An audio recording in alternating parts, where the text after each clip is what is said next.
Pardon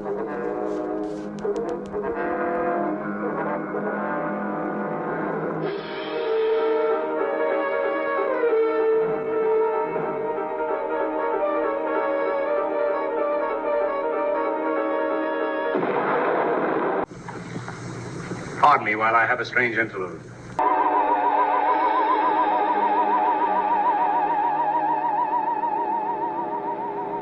For there is nothing else. Life is an obscure hobo bumming a ride on the omnibus of art. Along the misty corridors of time, and in those corridors I see figures, strange figures.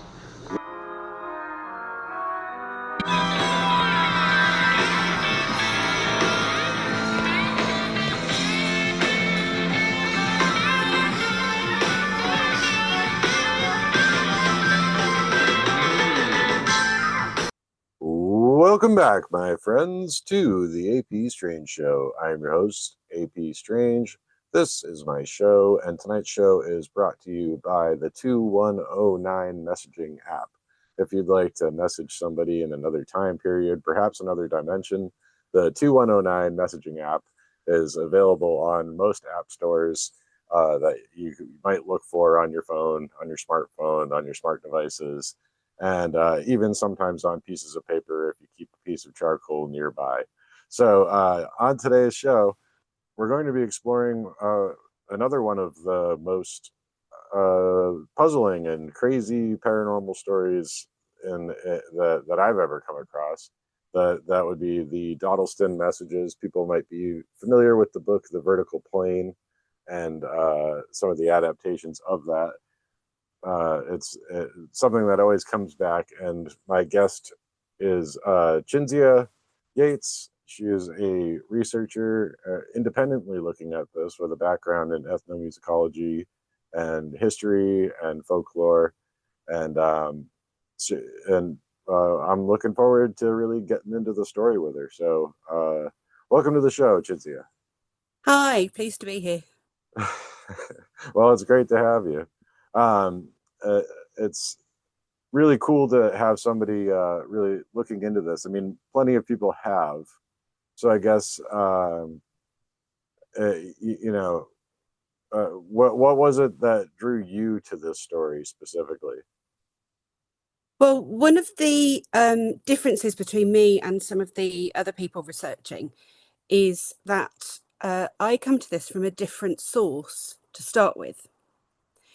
So I was working in a factory when I was 16. I was making kettle switches. It was very exciting on the Isle of Man. And the Isle of Man is a very odd place. And at that time, I knew a witch who had invited me to a barbecue and dragon summoning.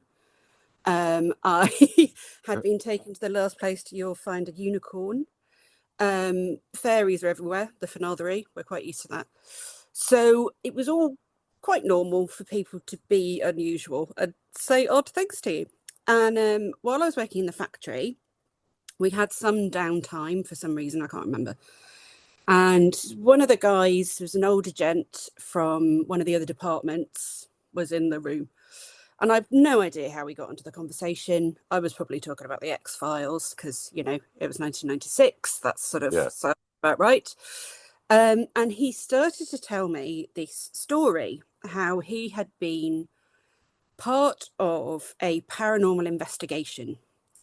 And now, when he started telling me the story, I assumed it was on the Isle of Man because that's where we were. Right. And it sounded like something that would happen. So I was like, okay. So he told me this whole story, and he told me there was the bones of the Dodleston Messages were there. So there were the messages coming through the computer.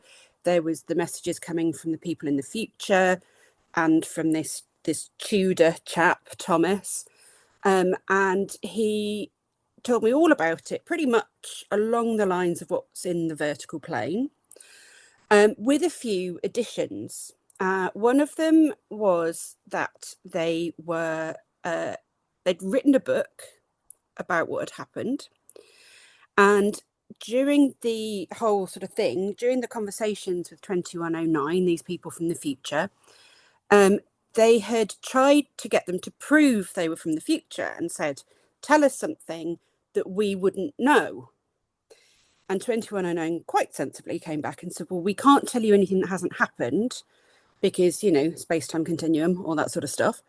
But what we can tell you is something that's happened in your time, but you won't know about yet because it's under sort of official secrets. Yeah.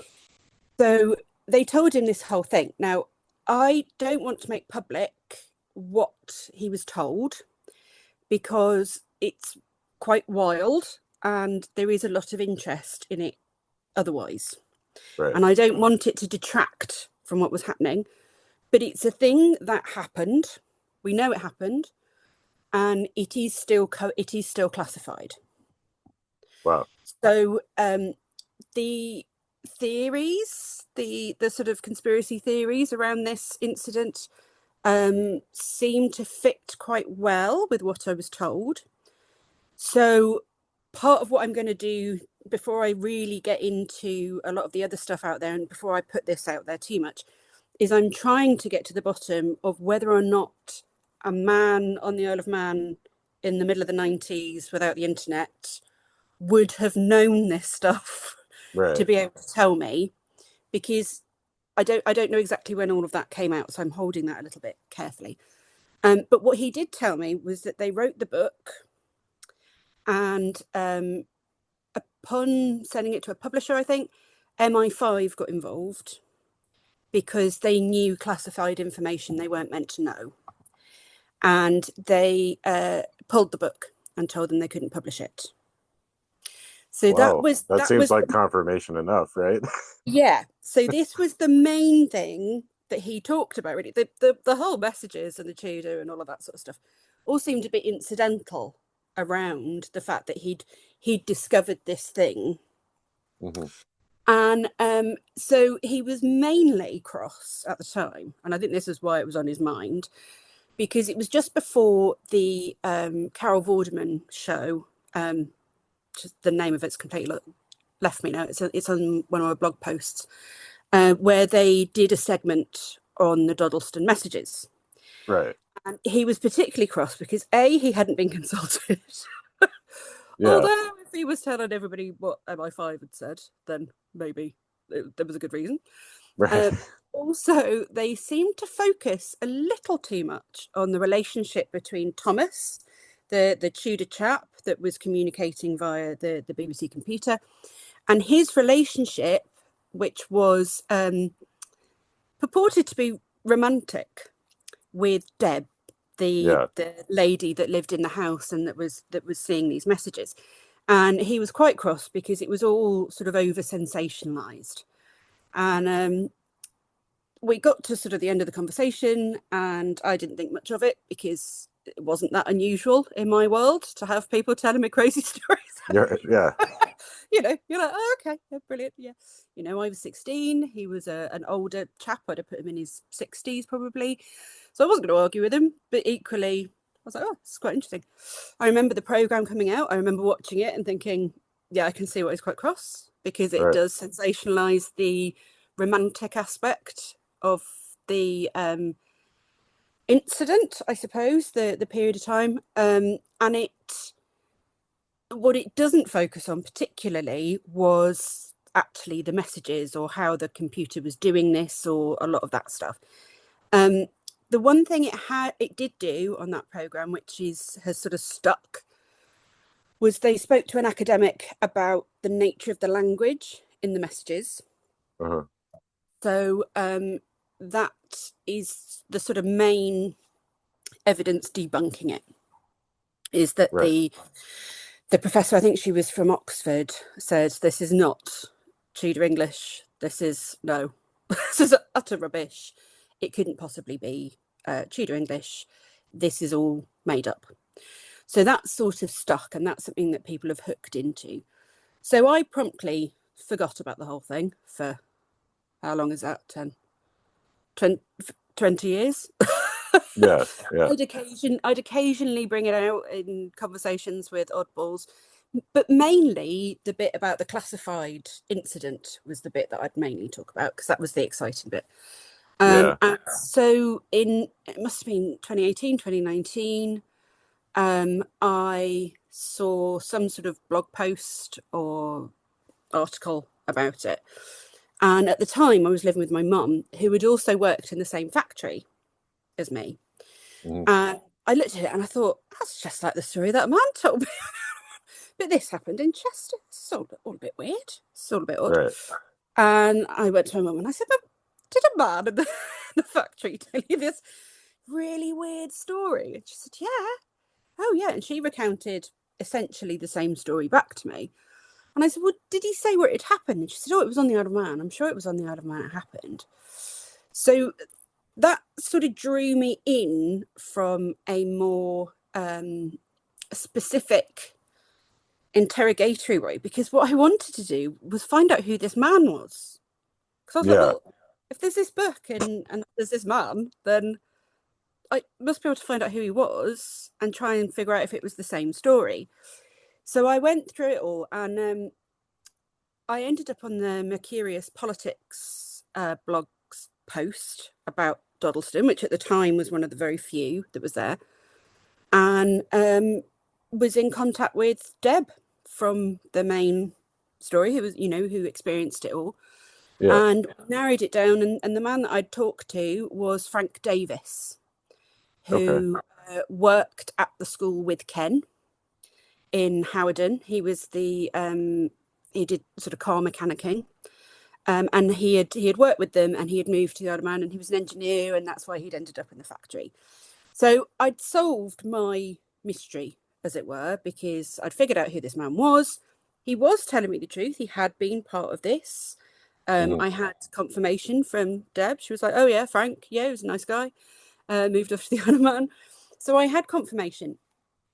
So Because wait, he's the mechanic that gets mentioned in the vertical plane. He's like good friends with Ken and Deb, and I think yeah, lives down the street or something like that. yeah. So he's involved in some of the experimenting where they sort of, all leave the room and watch one another and things. Right. Yeah. And so so he was relatively central. He's in a lot of the main bits. Right. So but because I'd been looking for him, and because I'd started sort of asking questions about what on earth is this about, this also was a bit nonsense. And up until that point, I hadn't read the book. I didn't know the book because Frank had told me that the book had been pulled. Yeah. He didn't tell me that there'd been another book written, which according to Frank's version of things, I would assume is a second version where they took out all of the bits that they weren't allowed to put in. So I approached all of this from the perspective of Frank's story, and from the perspective that there is a significantly similar but differing version of events to what is in the vertical plane.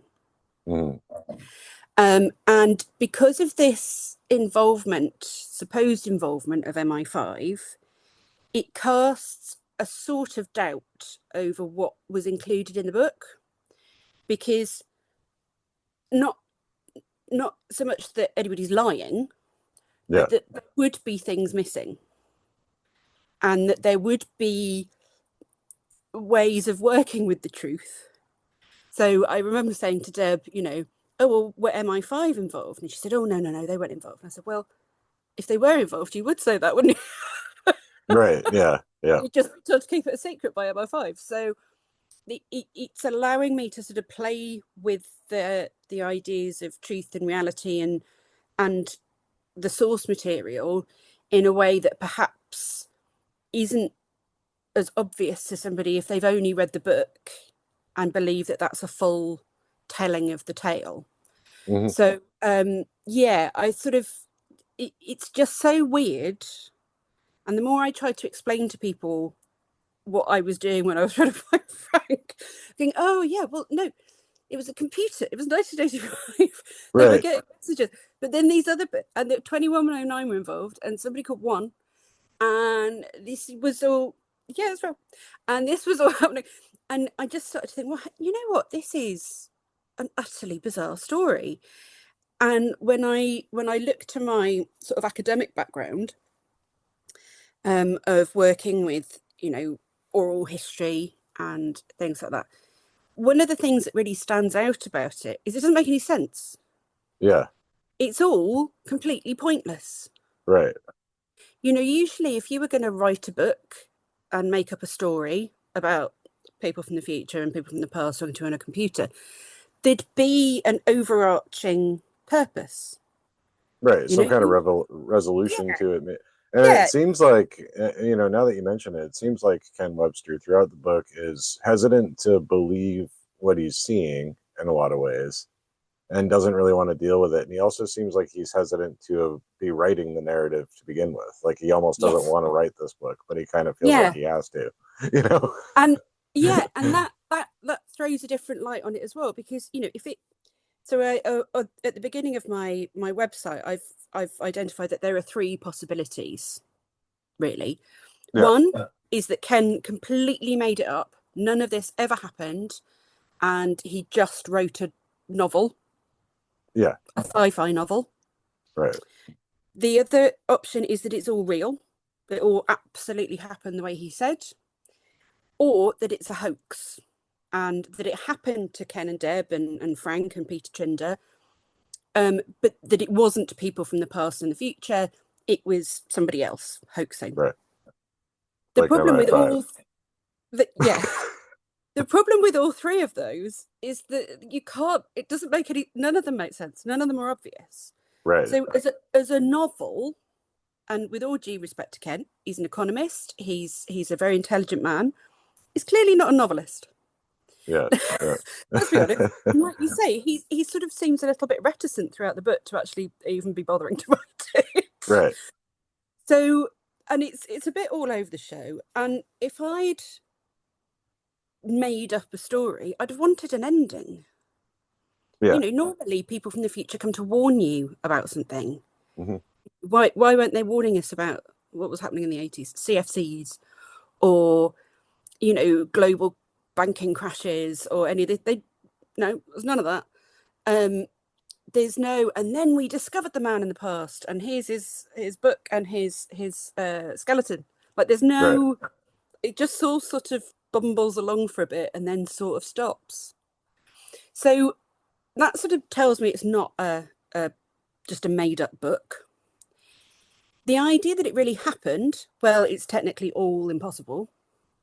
Yeah. And there are some questions about it really happening, because if it's real, what were 2109 doing? What are they doing? Right. It's Well, interfering I and mean, stuff. he heavily uses the quote. He relies on the idea of, I didn't say it was possible, I said it happened. Yeah. That comes up a couple times. But from an anthropology perspective, Yeah. 2109 are really bad at whatever they do because they're interfering with everything.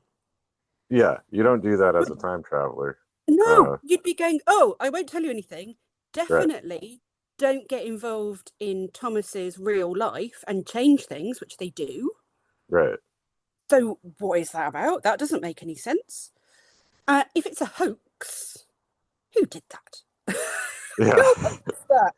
It's 18 months and a lot of it is quite boring. Right.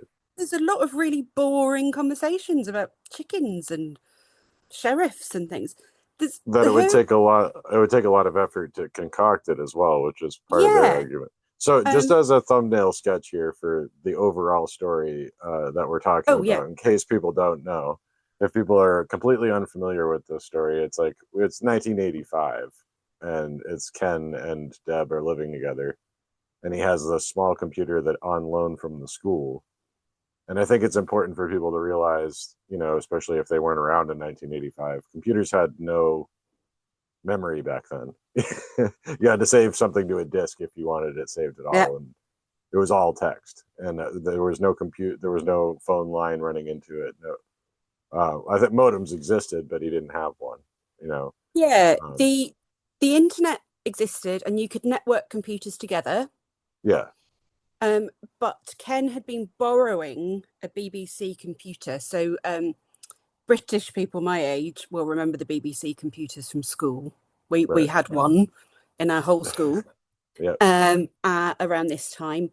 Um, and so there was a selection of these BBC, 5 or 6 of them, I think, in the school that Ken worked at, and he'd borrowed one. So while they could be networked and the internet did exist sort of just about within certain spaces, none of that is likely to be happening to some economics teacher in Cheshire. Right. He's not going to have one of the only internet connections in the country in his house. The Yeah. And a com- small house in a village. yeah, Yeah. the computer is separated from any potential for networking because it's not in its home. It's been borrowed, and it's different computers. It's not the same Right. unit each time. Yeah. He would just take whatever was available when he went in. So, and I think the important part is that it had no real hard drive No, RAM. There was no storage. The all storage was on external floppy drives yeah. and the disks themselves. So yeah. So if it was a hoax, you would think the person hoaxing would have come out and gone, "It was me. It was a hoax. Right. I am a computer genius who has invented this way of communicating via computers. Yeah. Give me a job with IBM and lots of money." Yeah. But that didn't happen. Right. And I mean, So this is the part of the story that I think people, when they vaguely heard of it, they know that some guy was getting messages from the 1500s on his computer.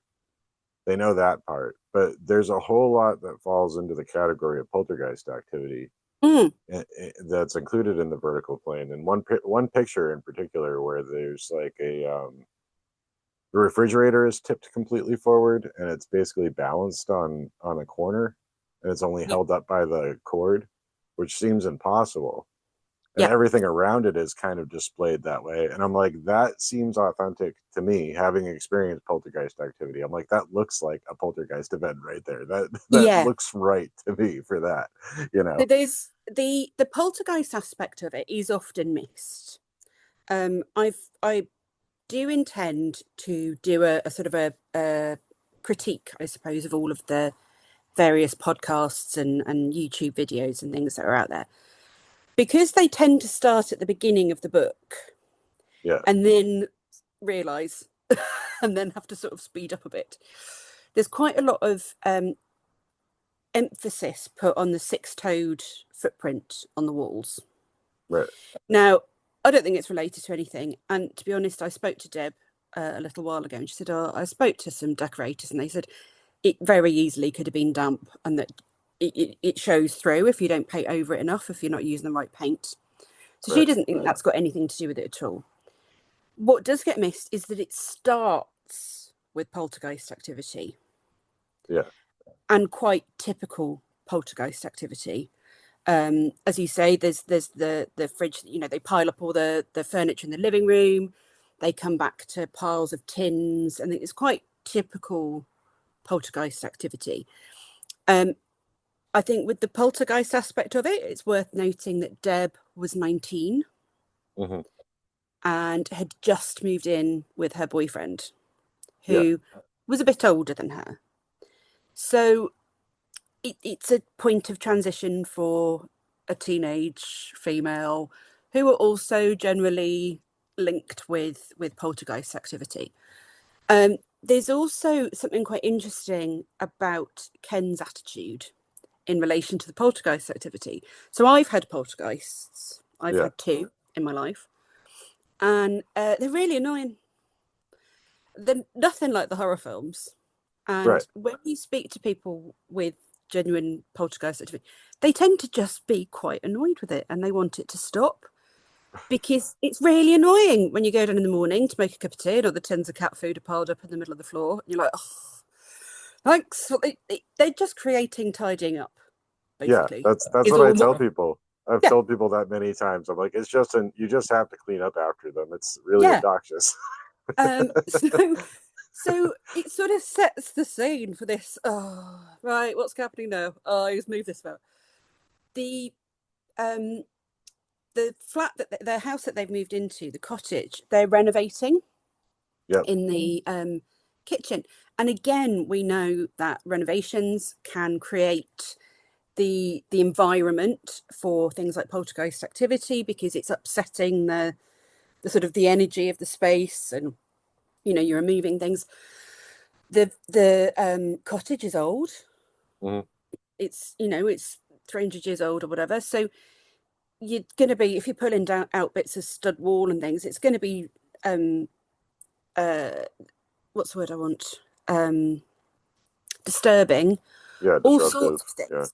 Yeah. Yeah. So it sort of makes sense we're in an old house. Crikey, there's stuff moving about now. This is quite annoying.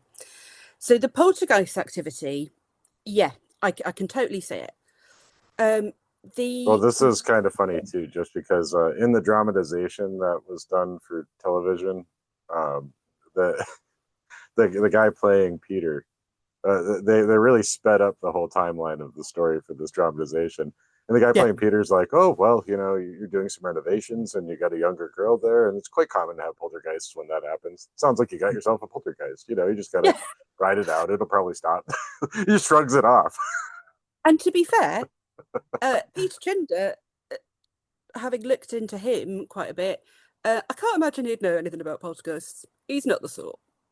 No, I mean, it didn't square with his character at all, even in the book, because No. he was like the linguist of the group. He was the one looking Yeah, up the words in the Oxford English Dictionary and determining their origin. And yeah. yeah, so Which I will get onto in a moment.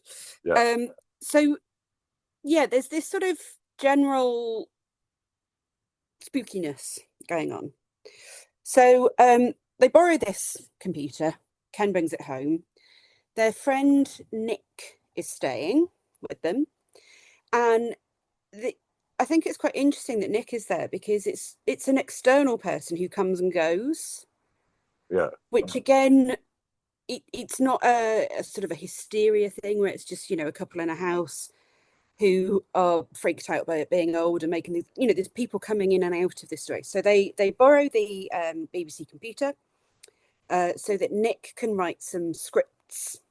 I'm not entirely sure what the scripts are for. I'm going to ask Deb that. So she's working on the computer, and Ken finds a message that it's a file that sort of shouldn't be there, and it is addressed to N, K, and D, Nick, Ken, and Deb, and it's some odd sort of rhyme, pussycat, pussycat. I can only think that it's related to Pussycat, Pussycat, where have you been? I've been to London to visit the Queen, the mhm, rhyme, yeah, which I have looked at. And this sort of starts then the real Dodleston messages. So they keep finding these messages on the computer. And as you say, it didn't have a memory. So they were sort of being created in front of them on the screen. When they'd leave the room and come back, and there would be a message on the screen for them. So it's not something that could have been preloaded. right. And they had to save it to a disk in order to not lose it. Yeah. Right. Yeah. So Now, computers didn't have memory at the time. It isn't entirely impossible that somebody considerably IT savvy had put some sort of hard drive. We knew how to store things because we had disks. It's not impossible that somebody had put some sort of hard disk into the computer. mhm, They're relatively stick bits on a motherboard, don't you? So, but it's incredibly unlikely. right. And this is where if I keep thinking of the three prongs of it's a fiction, it's a hoax, it's real. The hoax, well, it's not completely impossible, Hmm. but it is very unlikely. So they start to converse with whoever is writing these messages, and it transpires to be, according to him at the time, a chap named Lucas Wainman, who is Tudor. So we're talking about the 1520s, 30s, 40s is when he is. And so he is speaking in, he's writing in early modern English. So a little bit like Shakespeare. Shakespeare's a bit later, but sort of, if you imagine the Shakespearean bit, which we all can. I think we've all had some contact with Shakespeare. Everybody in the UK would have done it at school. I know we did. So yeah, he's somewhere between Chaucer and Shakespeare. yeah. Yeah. If it had been medieval, if it had been Old English, they wouldn't have understood a word. Right. So it's, again, if we look at these things, is it hoax? Is it real? Is it, well, it's sort of a little bit useful that it's something that that appears quite foreign and distant, but that we can kind of understand. Yeah. So maybe that pushes towards it being, because they could have got anybody from the past could have been involved in this. So, Yeah, it could have been in Latin, Yeah, we could have had a Roman get involved. Right. It's sort of, it's a bit useful that we've ended up with somebody that we can actually communicate with. So they get Peter Trinder involved, who Ken works at a nearby secondary school, a private school, Howardon, and he's the economics teacher. And his friend Peter Trinder is the English teacher. And he comes and has a look at it, and he identifies it as early modern. And he not translates, but transliterates, I think, the messages into modern English and helps Ken and Deb understand it. There's an interesting turn of events, I think, in that Ken and Deb develop a sort of a pidgin early modern English, Right. in which they used to speak to Lucas in the past. And so they sort of become pen pals, if we want to put it really, really basically. It's like instant messenger, but 1985 and with a Tudor. So these messages are going back and forth. And this is where I often think about this idea of it being a hoax and it just being incredibly boring if you were hoaxing this. Speaking to Ken and Deb, they have over 300 messages in a box. Yeah. They're not all in the book. 300. Can you imagine hacking a BBC computer to be bothered with 300 messages? Quite a lot of them weren't interesting enough to go in the book. Right. So it really is like you or me just messaging. Like it's not like grand epistles. It's not. Right. So it's not some massive thesis. They're just having a chat a lot of the time. So this is going on. This is all good. If we stick with Lucas for now. So they talk to Lucas and various things happen. One of which is that Lucas is arrested for witchcraft on the basis that he has something in his possession that he is using to communicate with Ken and Deb. He calls it a Leem's Boist, which according to Peter Trinder is a light box. Yeah. Now, obviously, the real problem with Dodleston and analysing and interrogating it is that you have to be a time traveller yourself. So what I have to keep doing is remembering that I'm in 1985 and what was known up until 1985 and what we now know does exist. Yeah. And so what 2109 would know about us now. Anyway, so they assume he's got a computer because they've got cutting edge technology in front of them, which is a BBC computer. So when he says he's communicating with them and it's coming through he must have a version of what they've got. But of course, now in 2026, we've got iPads and text to voice to text and all of these sorts of things. So what he has in front of him, we don't know. But even if he describes it, Ken and Deb wouldn't have recognised it because it is purportedly an object from Ken and Deb's future as well as Lucas's future. Right. And If that, is the word leames a real word? Like, I don't know. So at the moment, I yeah. am avoiding the linguistic aspect Okay. because a lot of people have done work on it, and it's not an area that I'm a specialist in. Okay. What I am is a phenomenologist. So I look at things rather than what's in a text. I try and put myself in the place of that person to Okay. understand what was going on around them. Hmm. So Lucas has this box of lights or computer thing, or I like to imagine it's basically an iPad. Who knows? And it's discovered that he has this, and he is tried for witchcraft. Now, this is the bit that makes me go, because there's then a conversation between Ken and Deb and Lucas's friend who was speaking on the. Now, this is quite a lot of people now involved in time travel, Yeah. a time thing. It's sort of broken containment, and from the perspective of somebody in the future, this is going to get very messy for the space-time continuum. Right. So they, Ken and Deb go to Chester Archives, find information about the sheriff, which obviously is historical information, so we know about it now, and use it to blackmail the sheriff to get Lucas let off this witchcraft trial. Right. Because the No, sheriff was plotting against the king, right? yeah. Now, this is where we have to time travel. So this is 1985. If we've got 2109 have sent this Leames Boyce back to 15 whatever, in 2109 they will have access to Back to the Future.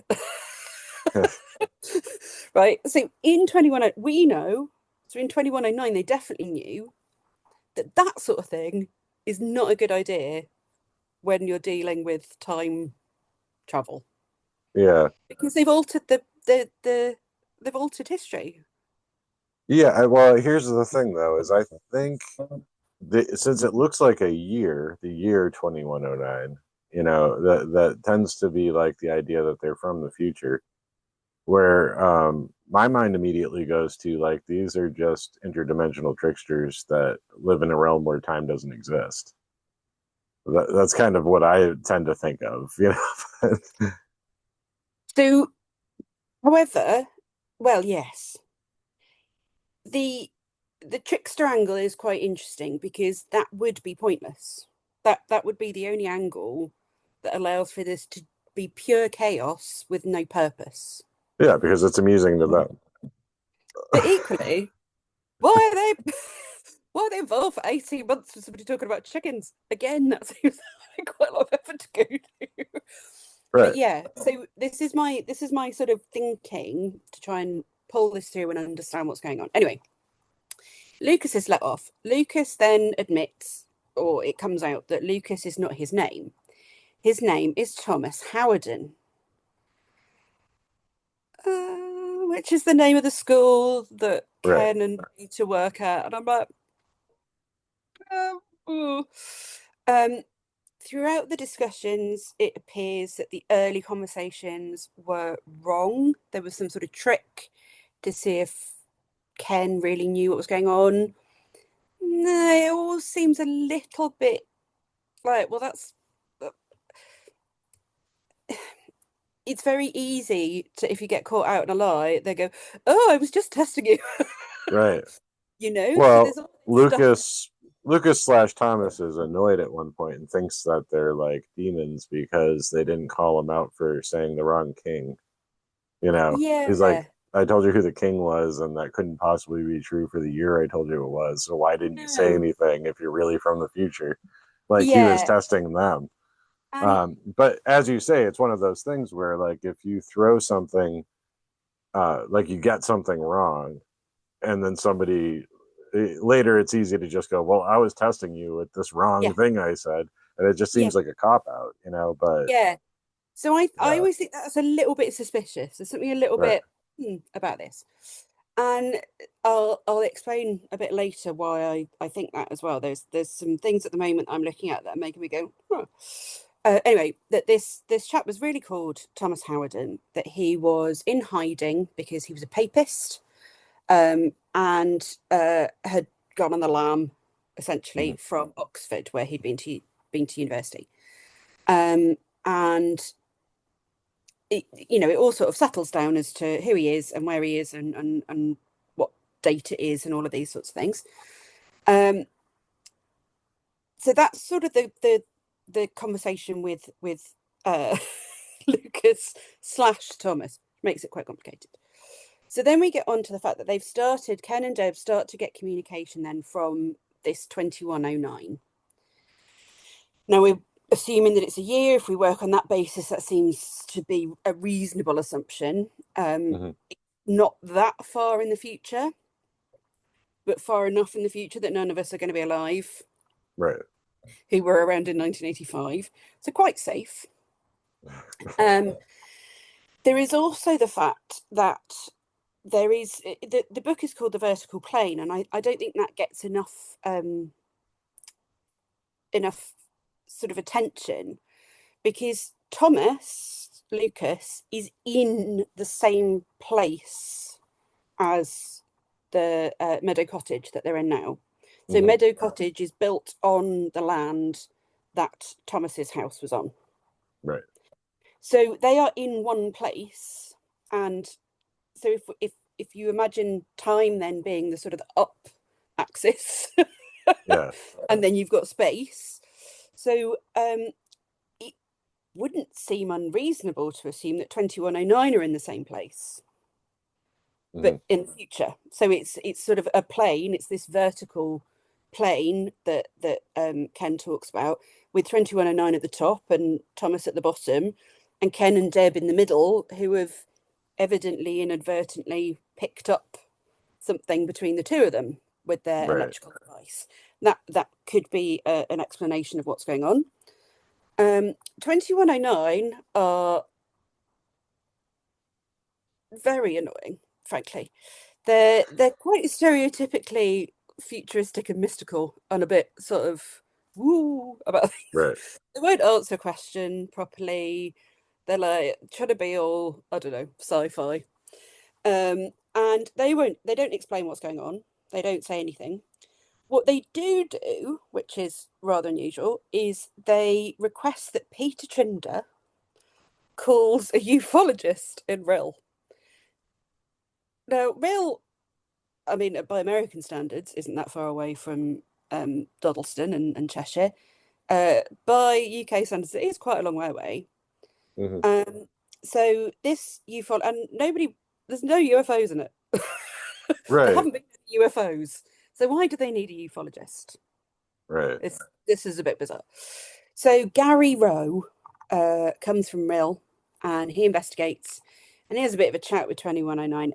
And this is the bit that fits in then with the stuff that Frank told me, that he has a conversation with 2109 and they tell him something that he won't tell anybody what it is. And he still won't tell anybody what it is. yeah, because he's still around, right? Like I tried Yeah. looking into it, and it seems like he's still alive, you know. Yeah, he lives in Mill still. He's gone peculiar. So he's gone down the is it Alan Greenlee and Secret Side for the Euphonauts? Alan Uh, Greenfield, yeah, Greenfield. yeah, And yeah, he's obsessed with numerology.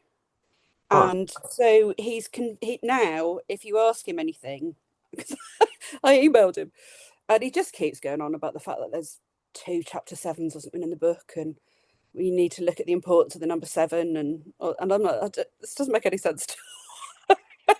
Oh So man, I'll have to email him yeah, because yeah, just not I might have to edit this out, but that sounds like somebody I'd have to talk to for my own private researches. yeah. He did an interview with I think it's the Swansea psychical research people and about Dodleston, and very little of what he says matches with either Frank or Ken's accounts. Huh. He's sort of gone off on one about stuff, but it happens to the best of us sometimes.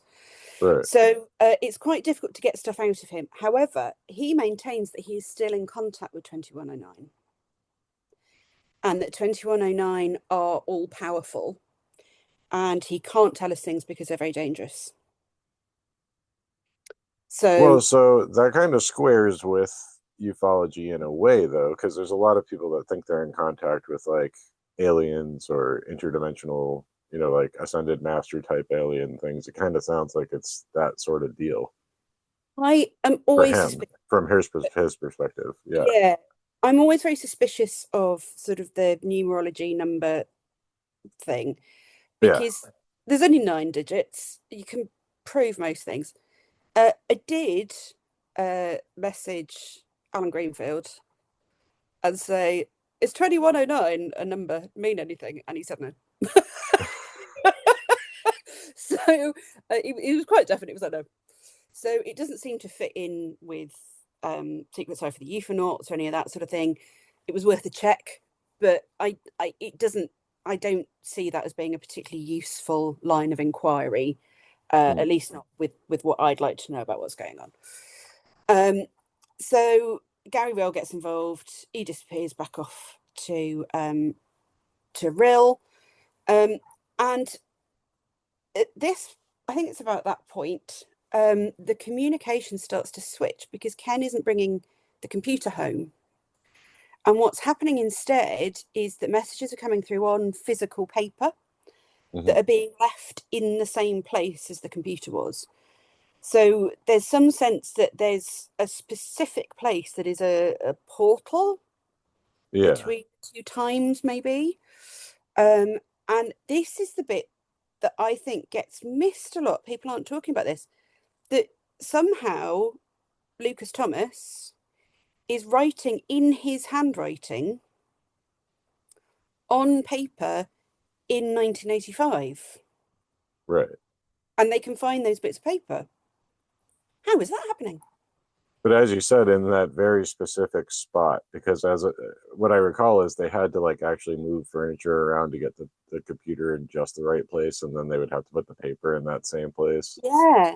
Because couldn't just be convenient like on the dining room table. They had to move things around and Yeah. stack things up so that they had just the right place to put it. So Yeah. Lucas Thomas is writing. He's writing on the wall. He's Right. writing With chalk. Yeah. now. The bit that starts to get me about that is that Lucas isn't a ghost. He's Yeah. alive. They're talking to him now. They're changing his life in that moment. So it's not the sort of standard, oh, it's a monk from Right. the ghost of a monk wandering around. You look at anything that has got as far as communicating, they normally trace it as somebody who's dead. Yeah. And is now, their spirit is now in our time and space, and so writing in our time and space. But if you think about Thomas and how that would work, well, what is he taking the paper back to 1548 and writing on it and then bringing it back in again and leaving it? Or is this Well, there was some out? indication. Yeah. I mean, it's almost more akin to like the Moberly Jourdain time slip incident, if you're familiar with that at all. Yeah. And there's a lot of examples of that where it's a time slip or a time overlap. Uh, Yeah. And again, but that would pull in why 2109 are there and them being in the future, and that it's a time slip with 3 overlapping points, right. essentially. But again, sort of the mechanics of that aren't something that's brought up a lot in a lot of the discussion around it the last few years. Because there seems to be a lot of discussion of the computer, which, to be honest, would be the least questionable aspect of it. I think it's far more questionable that somebody is writing in handwriting Right.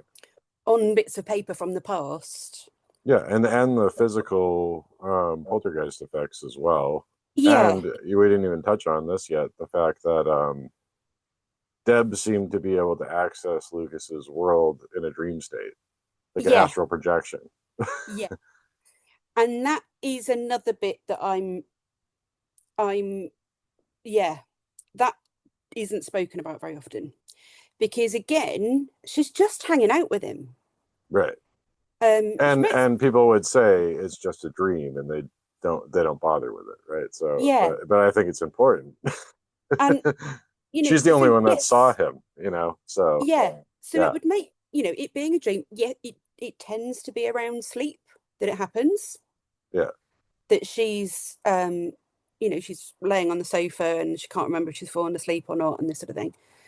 But again, the fact that it then gets into the messages would mean, the experiences that she has with him find their way into the messages. So if it was an external hoaxer, they wouldn't know what her dream was. If it was Right. somebody who was just really good at computers and was doing something clever, I don't know.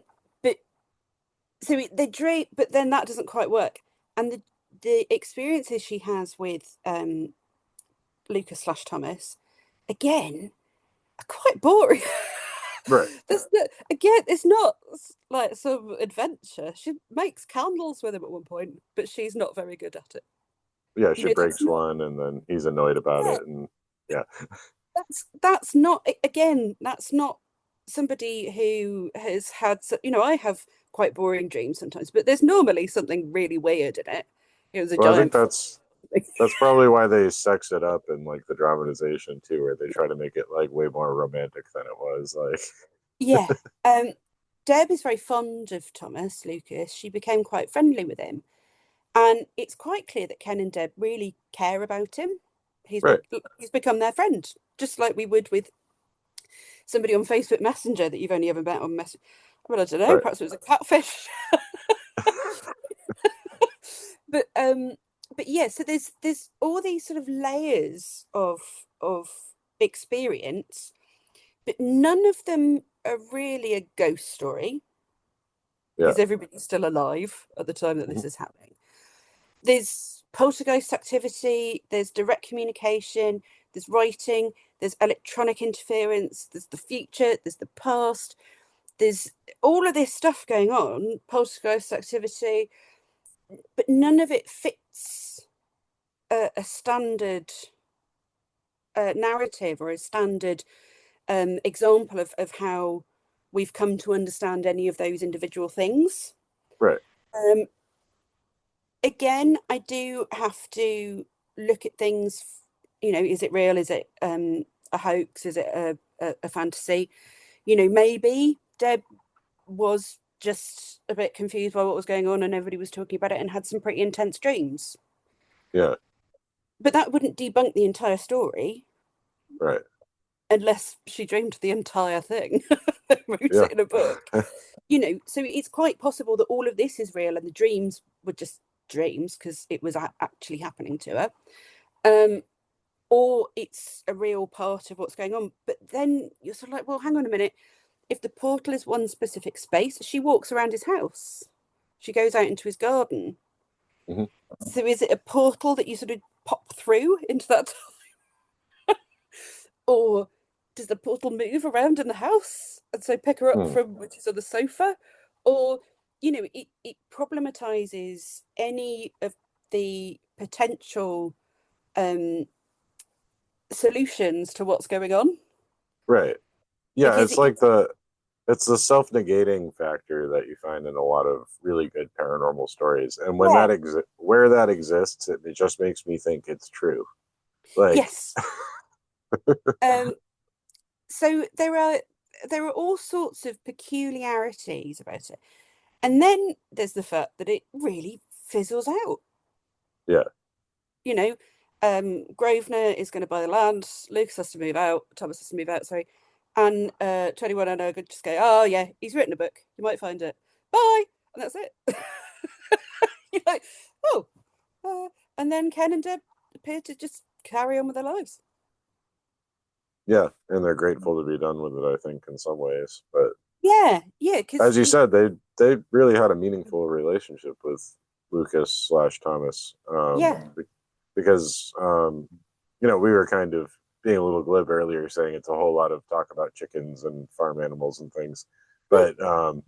but that's what makes up life. Like when you keep in touch with your mother, you just what's going on around the house, what's in the neighborhood, and it's boring to anybody like looking in on it, but that's when you care about somebody, you're asking about the little things. Yeah. You But I think it's that boringness just makes me think, I've come across hoaxes. So I went to a talk with the chap who hoaxed the alien autopsy video Mhm. in 95. And Sabatelli or Santilli, is that his name? no, the other one, Oh, all right. not Santilli, who, because he's the one, isn't he, that says that it's all real. Oh, is he And then doing that now? there's the Okay, actual magician who hoaxed it to prove his capacity as a magician. right. Okay, And then I think it's until he took it away and went, "Oh, it's real." yeah, He's like, no, this was me being amazing. right. um, you see that sort of stuff, but there's a bit at the end where you go, "Ta-da! I was able to make you all believe there was an alien." Yeah, Uh, I was able to make you all believe these things were floating. It was actually fishing wire. Aren't I brilliant? There isn't that thing and that banality of it. It's not like Ken's got an evil ex-wife somewhere who would just be trying to annoy him, or there's right. nothing that. Why would anybody hoax just having a chat with your mate? It Yeah, doesn't. It doesn't fit with that. especially Um, with that regularity and the amount yeah, of work that would have to go into it to make it consistently in the right language, and yeah, yeah. The only motive I could see at the moment, and this is where my search is at the moment. So I have some. I'm a grounded researcher. I do grounded research. So what I do is I just try and find out about stuff before I really start reading. yeah, Just sort of hang out with people, have a chat with people, get some impressions of what's going on. How do I feel about it? What would I do in that place? And at the moment, the only possible motive I could see for a hoax would be Peter Trinder, mhm, because and possibly it's a little bit Enfield, and that something really happened, and then there's a hoax tagged onto it. yeah, Um, but Peter Trinder and has quite an unusual. If you really look into his role and you look underneath what's going on, he would have the opportunity because he works at the school. He has access to all of those computers.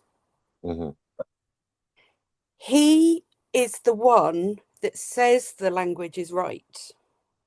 So when they say to him, "Is this language?" and he says yes, and they say, "Well, could it be a hoax?" and he says, "Well, no, because nobody could do the English that well, hmm that quick."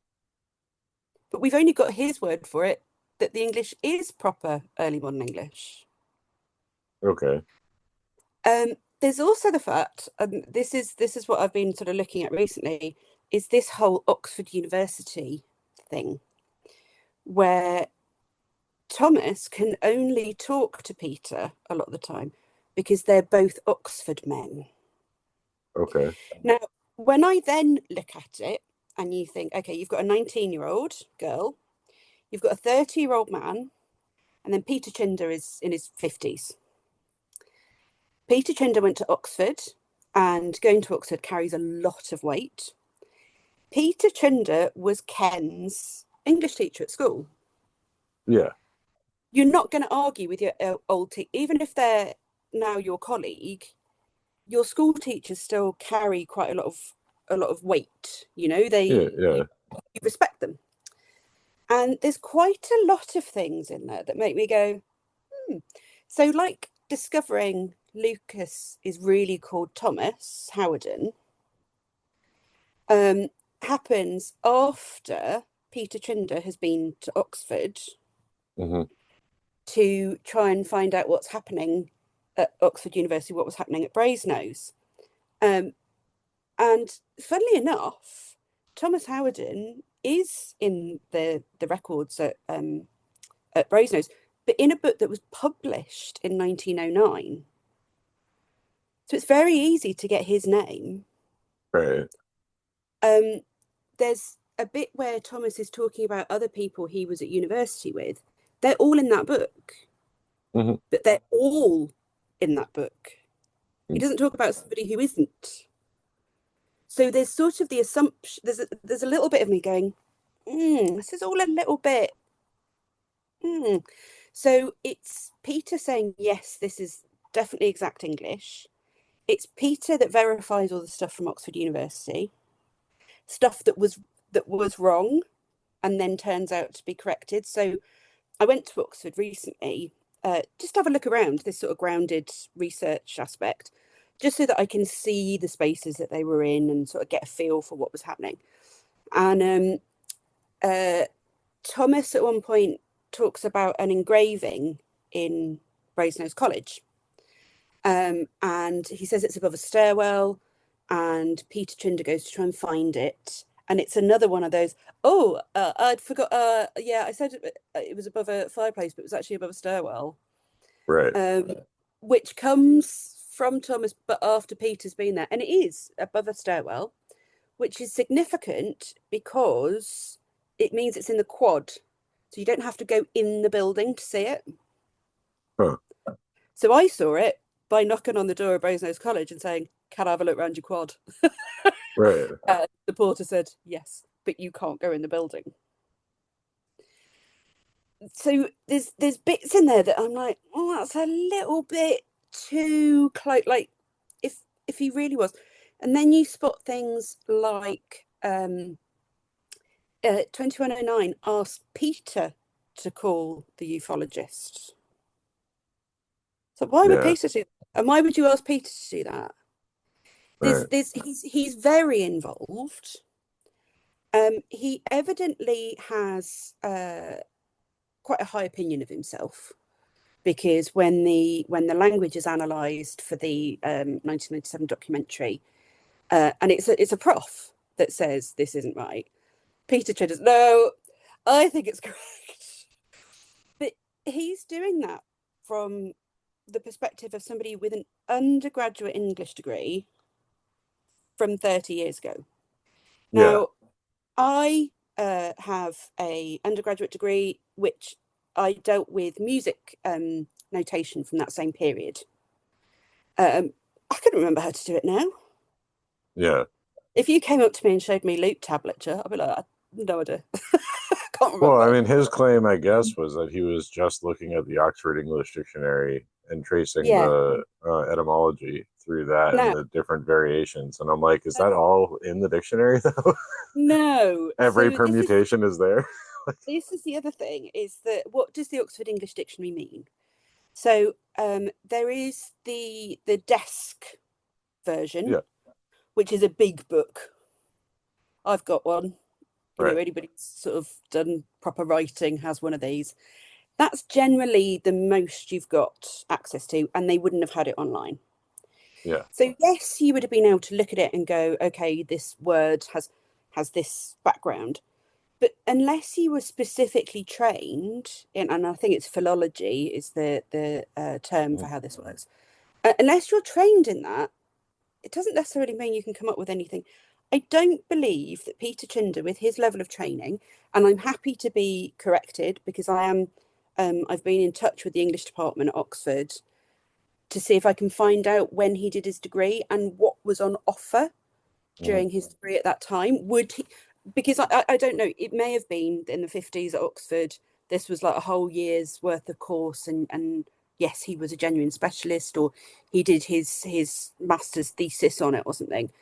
But on the assumption that he's an undergrad, I don't think he would have had the level of skill to do something which now professors struggle to do. And I wonder, I don't know, I'm not accusing him, I don't know. But at the moment, the only reason I could see for any sort of hoax would be him probably quite bored teaching boys English at the public school, and testing out his chops at pretending to write in early modern English. Huh, I That's guess. And he, if it had impressed people and he did come forward with it being a hoax, then then at least he'd have that to brag yeah, about, is the fact that he did it convincingly enough, right? yeah. So yeah, He sort of has the opportunity. He's in between a lot of the information. So, Lucas Thomas will tell Ken and Deb something, and they'll tell Peter, and Peter will go off and come back and say, "Oh yes, that was correct." right. And of course, And he's the sorry, one that calls the SPR as well. yeah. So that's an interesting one. I contacted the SPR recently because there again are some elements of that's a bit peculiar. Right. So there is the fact that the SPR came, they called the SPR, the SPR came, they looked at it, said some nonsense about wires and left and never made a report, Hmm. which adds an element of sort of question there around, was it too top secret? Did 2109 interfere and get rid of the report? So I contacted SPR, and what I asked them for was not the report, but if there's any record of any of them contacting them to tell them that this is going on. Because I would assume there's a letter Right.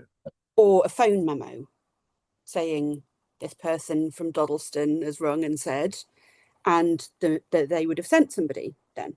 There is no record at all of any communication around it.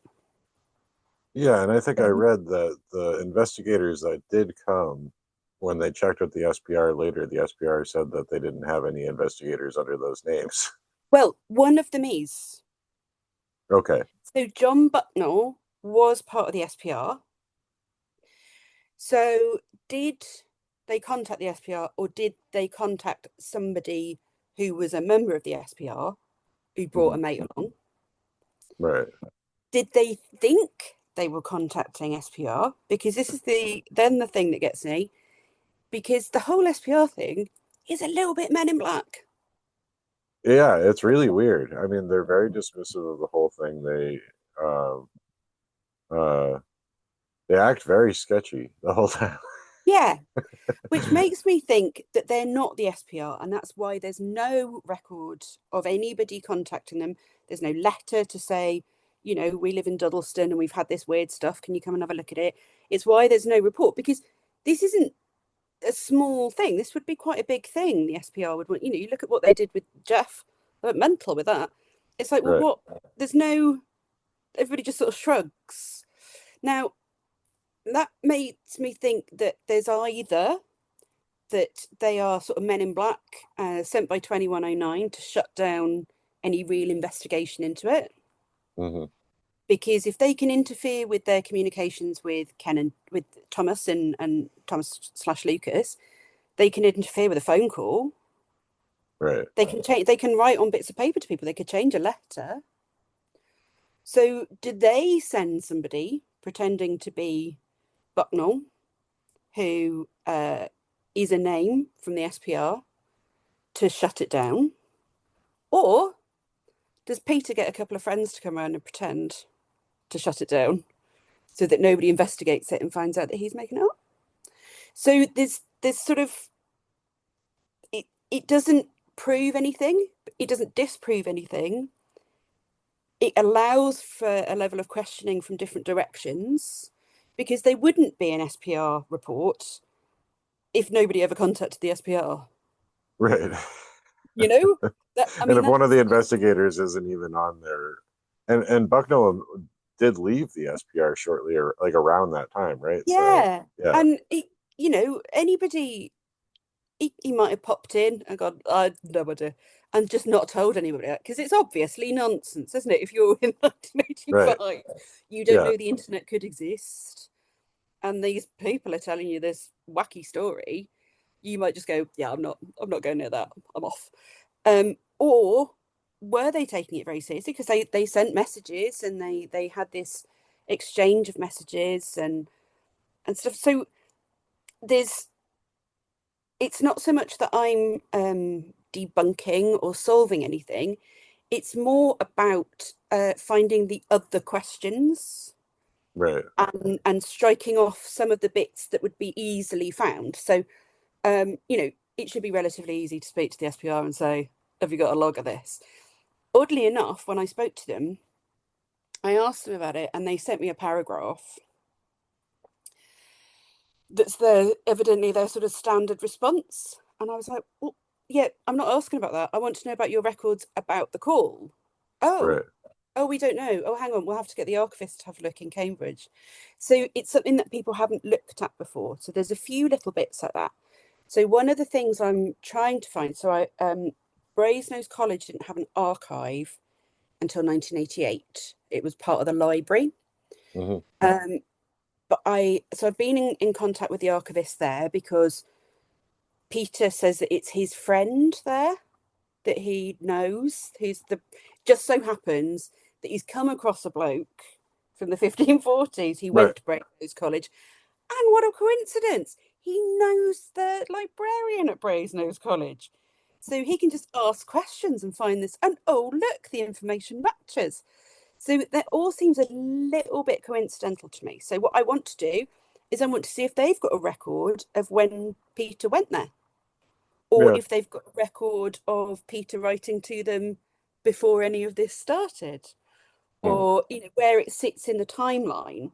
So the stuff that should be relatively easy to find based on factual stuff from the 1980s. Interestingly, with the MI5 aspect, I asked Ken about it, and he said, "Oh, I think the MOD had something to do with it. I think the MOD were following us." Mm. I was like, "Oh." So I've done a freedom of information with the MOD, and they said they've got no record of anything. They never looked into them.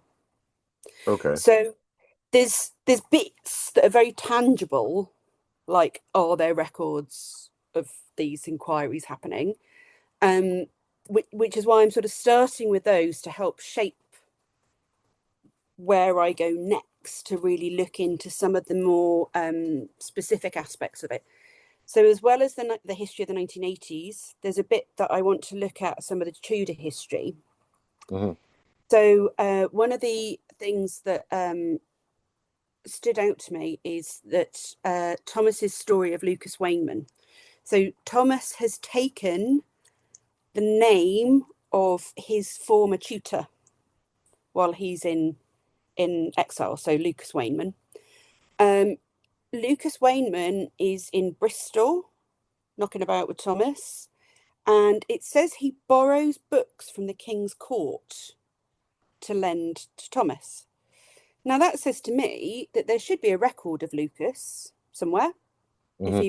he was a King's courtier, but also you can't borrow books from the court because the court isn't a place.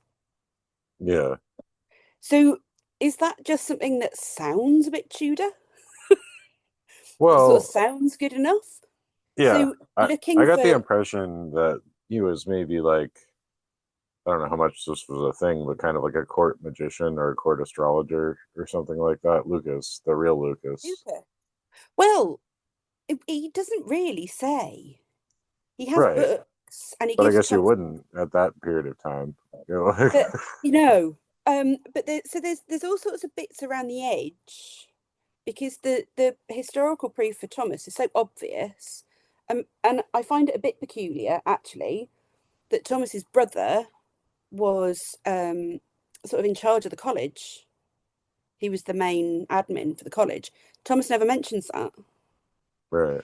So there's some stuff that I'm sort of like, well, how would a boy of low birth, how much would it cost for him to go to Oxford? Is that likely to have come from? There must be. Apparently, Lucas went to debtor's prison, so is there record of that?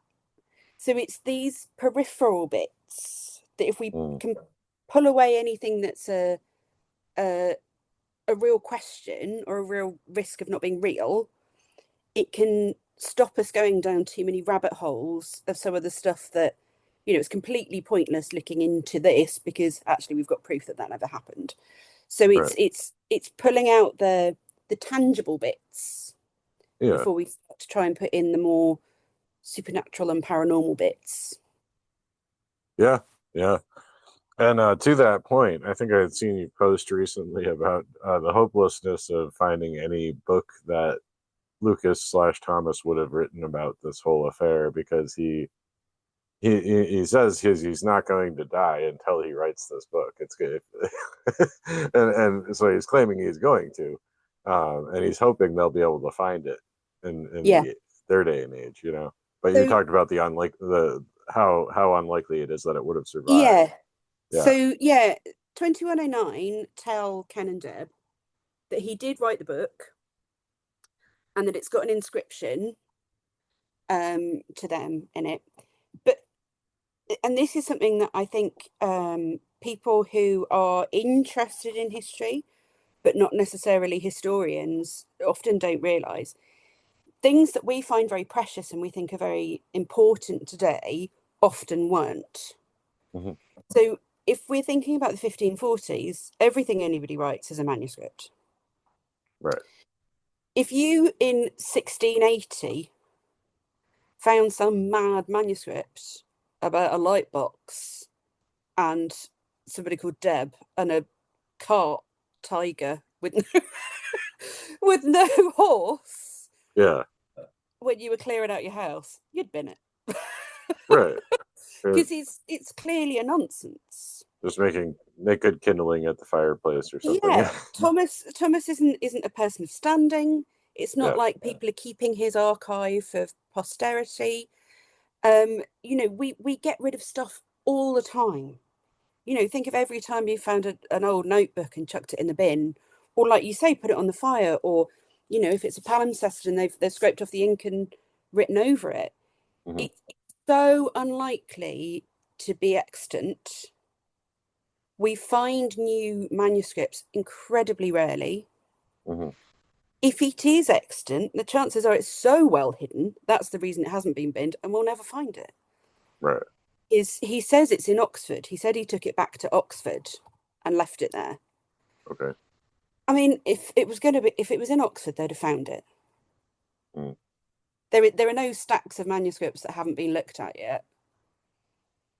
Well, maybe Everything's if you were to pry the door frame open above the stairwell, well, but then it's you'd be arrested, I assume. well, yeah.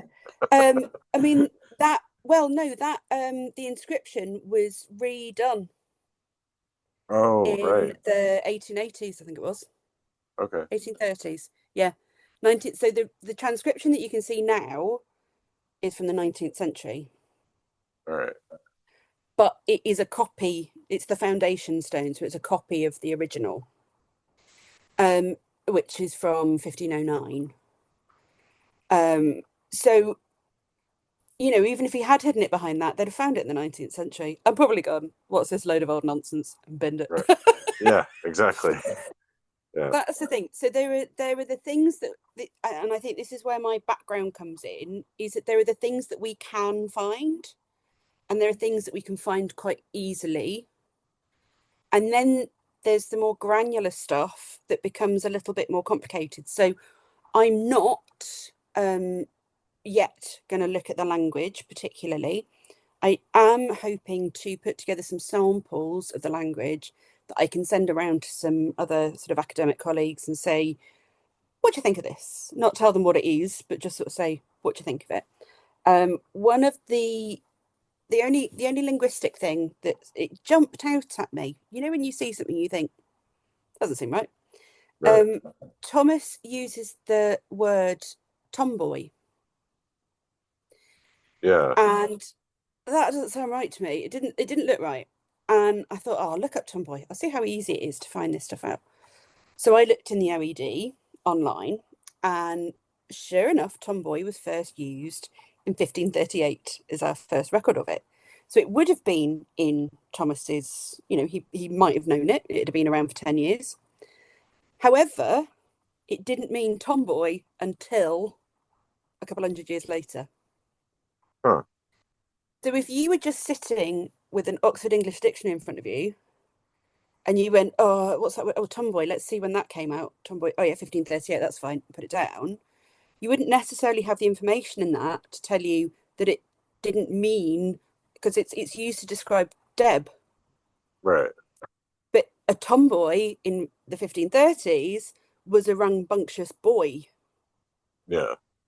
So it would make no sense for Thomas to use that to describe Deb. So there's the odd bit that jumps out at me where I go, well, is that the sort of thing that they'd have said? Would they have talked about these things? Would they have said borrowed books from court if a court isn't a play? You can't borrow a book from a group of people. You know, it's like saying I borrowed a book from Entourage. It's like, well, Right. which one of them?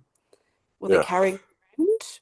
Was it what's happening? Did they not mind that you would like borrowing books to give to some lad on a dock somewhere in Bristol?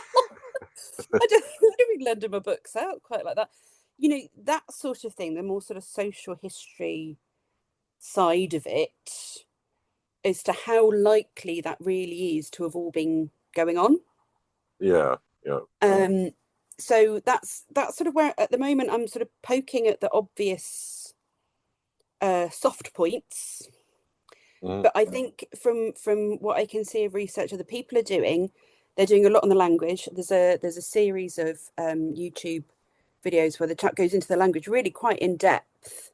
But again, he's not a specialist in that area. Mhm. So it's a little bit of the numerology thing again, where it's very easy to do, but it's very difficult to do exactly and do well Right. and understand why it's working. Um, uh, and I know that there's a group on Facebook, and they're looking for the manuscript, they're looking for the book, and I just don't, I just can't see that it would have existed. It would have survived. Right. Yeah, You and know, because language evolves so much during that time too. If you were too close to it, say, 80 years out from when it was written, it wouldn't make any sense to you. It would just look like no, poorly written. And you just, it, what is this yeah, garbage? And you throw it away. it would be like you and me finding some weird 1950s sci-fi story that doesn't really make any sense in an Yeah. exercise book. Yeah. You might show it to a couple of your mates or something, but it's not going to go to a publisher, is it? So you just sort of lay it somewhere. You know, it's not. These things aren't precious items at their time. Hmm. And I've known incredibly precious things destroyed. But the sound archive for the Isle of Man was all recorded on wax cylinder, and was stored, and a house was sold, and somebody else did something, and somebody did something else. Somebody found a load of wax in the loft and thought, brilliant, firelighters. Burnt Right. the whole Yeah. because it was just an old version of doing something. Now we'd look at it and go, oh, this is Victorian, this is an antique. But 1930s, so we've moved on, get rid of them. Right. So it's understanding how history works, how people and individuals work, how communities work. You know, there's stuff there's all sorts of things. So Lucas Thomas apologizes for his poor Latin Hmm. and says his Latin isn't very good. We did Latin at Oxford. He's a Latin specialist. Right. His Latin should be better than that. You know? There's also what is interesting about the language, to a certain extent, is this starts to get to me. The language for Thomas and 2109 are very different. It's picked up within the vertical plane that the punctuation used by 2109 is incorrect. Hmm. That wouldn't necessarily be a problem because language develops, so maybe punctuation is different in 2109 to how it is now. But what's happening in 2109 linguistically doesn't appear to be along the path of what's happened between 1985 and now. Hmm. So you would, you know, the way we've moved into text speak and Right. emojis and things like that, and you know, you'd expect more Americanisms in the language and as less Yeah. British spellings of things, as we're seeing now Americanisms are bleeding into English. But if we remember that Lucas/Thomas is talking. He's talking to a light box, and his words are showing up in front of him. Mm-hmm. So he isn't typing. That is then being transmitted in some way to this 1985 computer. If we think about, if we assume that technology that Lucas is using has come from 2109, as he says, one bought him this light box, we can assume that it would have technology beyond what we have today. Mm-hmm. So if we think about speech to text, why would a piece of technology from 2109 do speech to text in early modern spelling? Yeah, you think it would just transcribe it as in a way they can understand, Yeah, or just like, phonetically or something. yeah. And then, but then Well, I why? think he can see the words in front of him, right? I think Yeah, Lucas says that he can see the words appear within the leaves as he's speaking. So I guess you would have to project it the way that it would make sense to him. but are they appearing to him? Because they would have to appear to him as handwriting because there's not printing. Right. Our computers have fonts. Yeah. Right. What font was it? Because he wouldn't recognize that. Yeah. There's the whole FS thing and all that sort of thing. It doesn't pick up his accent. But then the 2109 communications come to us in a garbled way. Yeah. With Then also, misspellings, and it's not even yeah, consistent but spellings and then word usage. Yeah. apparently, according to Peter Trinder, the Tudor stuff is correct. You'd expect it to be wrong because it would Right. be being filtered through later technology.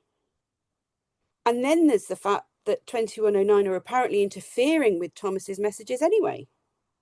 Yeah. And changing them and editing them. And yeah. So would they not just put them into modern English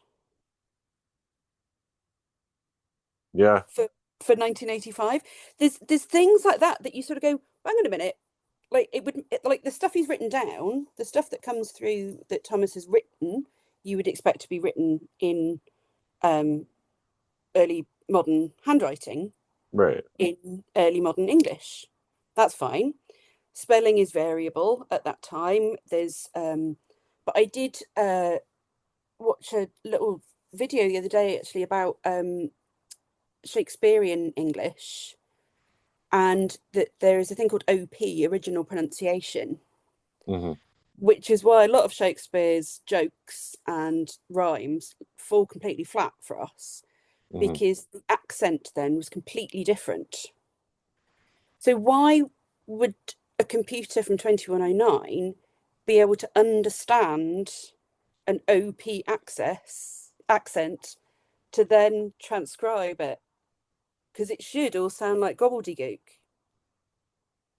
Yeah, I mean, my answer to that would be magic, I guess.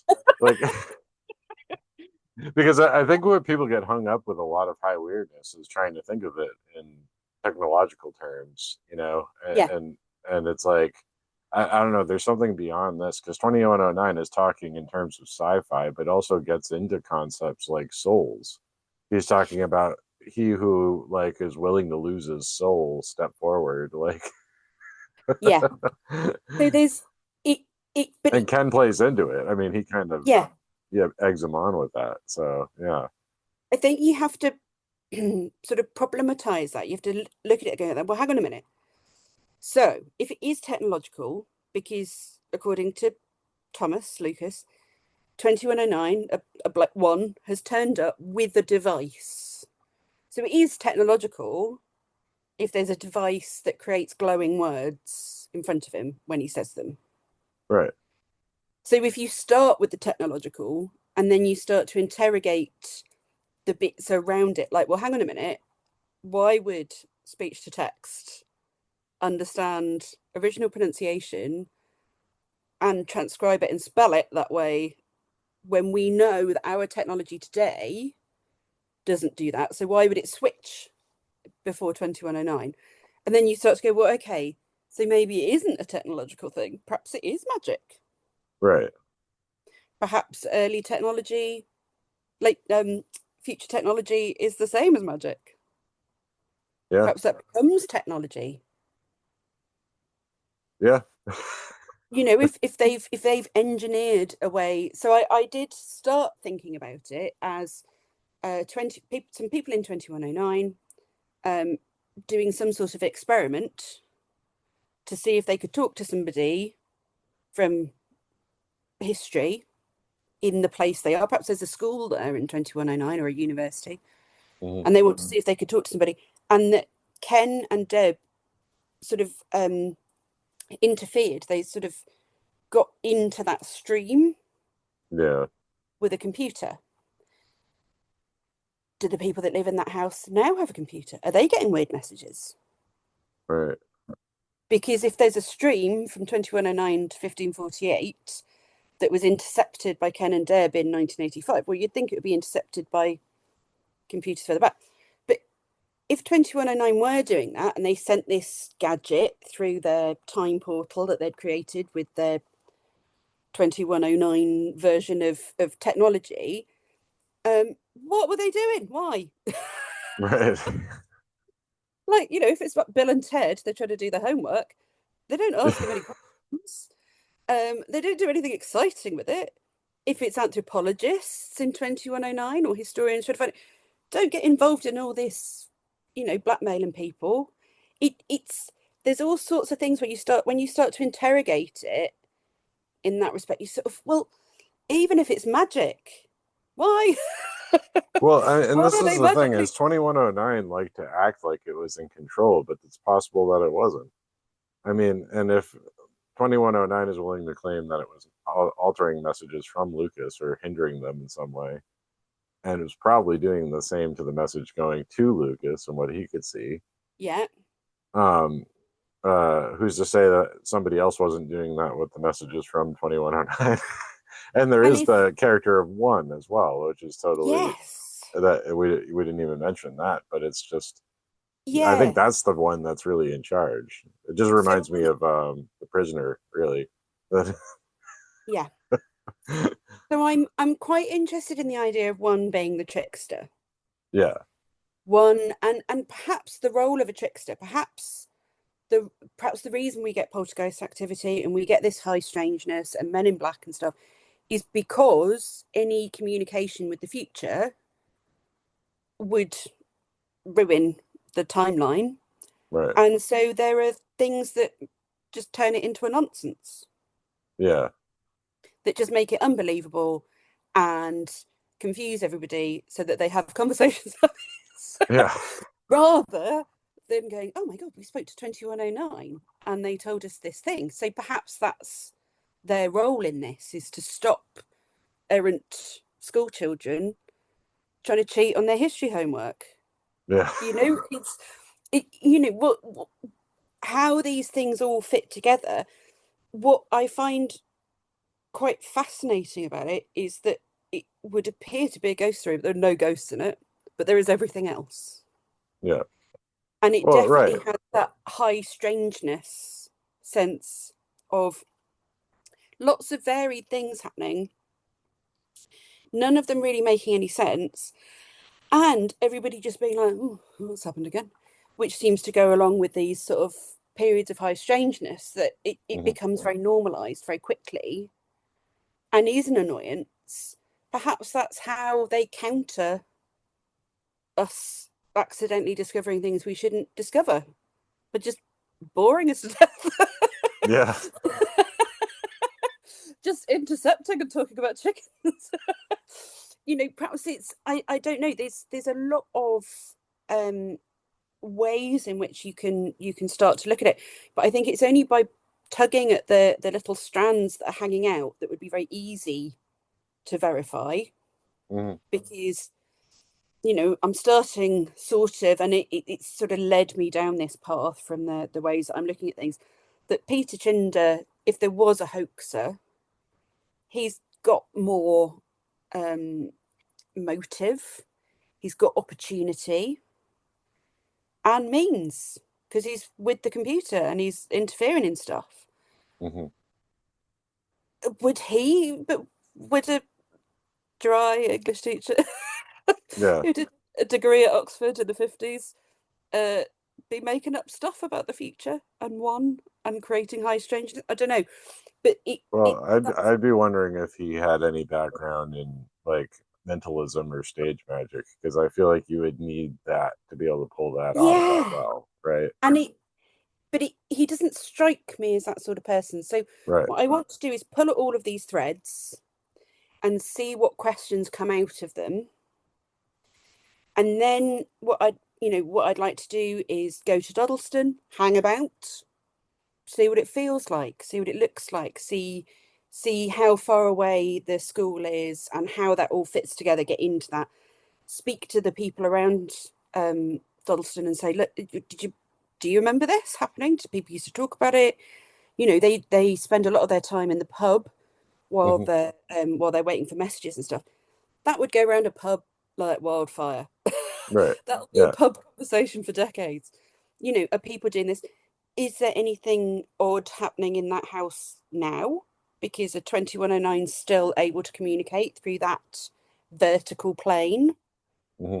Are they now having a conversation with the guy in the house after Thomas left when the Grosvenors built it again? Is there stuff going on? I'd like to talk to Gary Rowe face to face and just sort of say, look, what's going on? Blah blah blah. And I can talk to him then about the stuff that I'd been told by Frank. But I'd like to sit down with Ken and Deb, and I think Deb would be up for it. We chat occasionally online. And I've asked her some questions about, you know, she was a did she feel intimidated by Peter Chunder? Hmm. Was it a case of, well, this man is coming in and saying this, and I have to believe him because he's a grown up and he was my old English teacher. Right. So, how dominant was he? How did that when she spends time with Lucas Thomas, can she smell things? What does it smell like? Hmm. What colour outfits was he wearing? Because there's been a lot of development in our understanding of Tudors between 1985 and now. Right. So, sort of get a slightly more ethnographic view of what he looked like. What did he smell like? What did it sound like? What were the things around it? To then look at what we know about Tudor history now, because in 1985 it was quite a staid period of time that we knew about. You know, people there's still this sort of idea that people didn't wash. So Right. if she tells me he really smelled, but we've discovered since that they did wash every day. So is this just the 1980s version of the history, or does it match up with what we know now and we didn't know then? So Right. it's all of those bits then that I can start to pull together to try and understand what's going on here. Um, but I think the key thing is I'm not trying to debunk it and I'm not trying to prove it's true. I just want to know what happened. Yeah. What was this? And I think that's something for other people, but I can certainly find evidence and I can come up with questions and problems and, look at why would somebody be interested in, why would somebody bother, why would any of this happen? Did they watch a lot of sci-fi? Were Ken and Deb sci-fi fans? Right.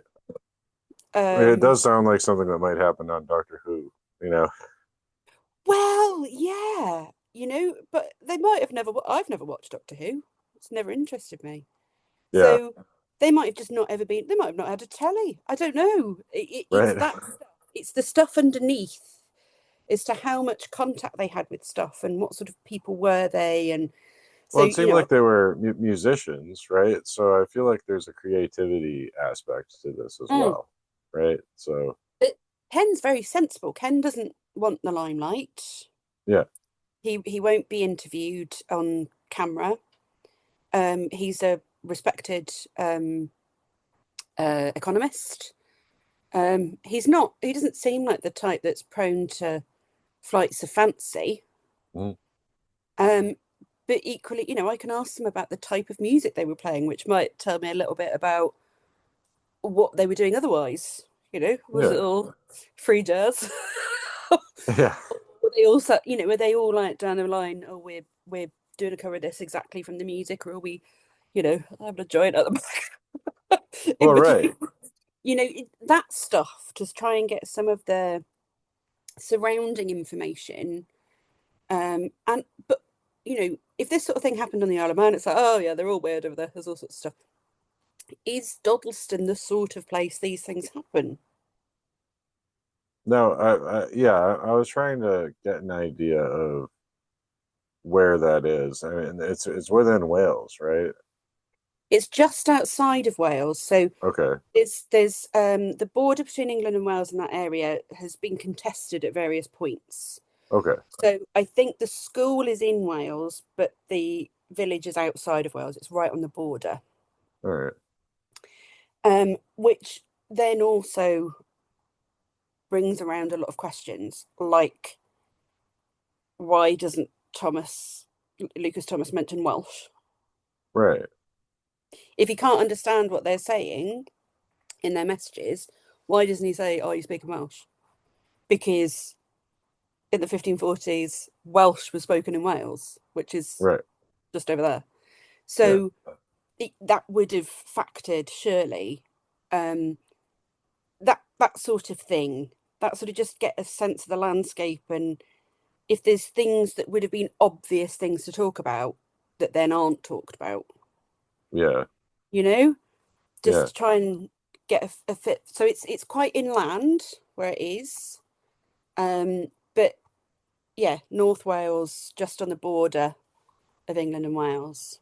Okay.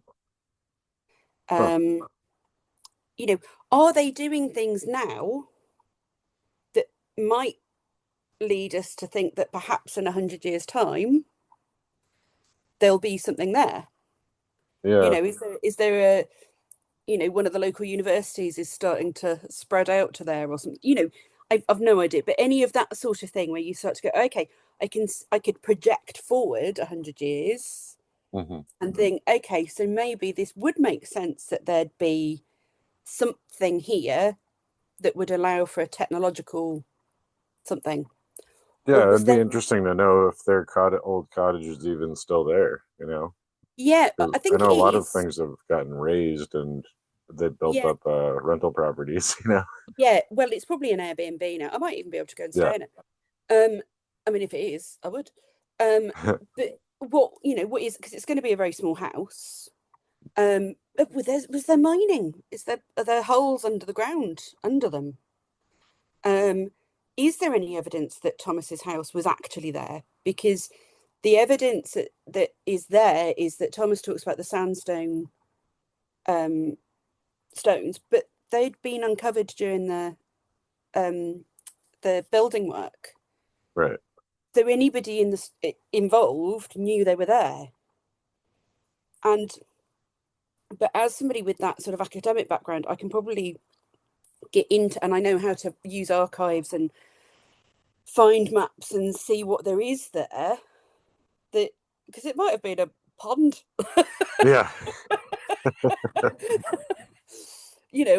which just immediately tells you then that no, that version of events is just not going to hold water. The Hmm. pond will. But there's not that. So there's all sorts of bits that are little tiny things. But if you take it from a sort of a grounded perspective and you allow the research to take you where it will take you, you can start to really pull at threads that perhaps you wouldn't do if you took it from a top-down perspective and looked at it and went, this story is true, I want to prove that. Yeah. Because you actually might miss evidence that does prove it Right. because you're coming from a specific direction rather than just sort of swimming around in it for a bit and seeing what you crash into. So that's where I'm at the moment. Yeah. Well, I mean, there is plenty to dig into.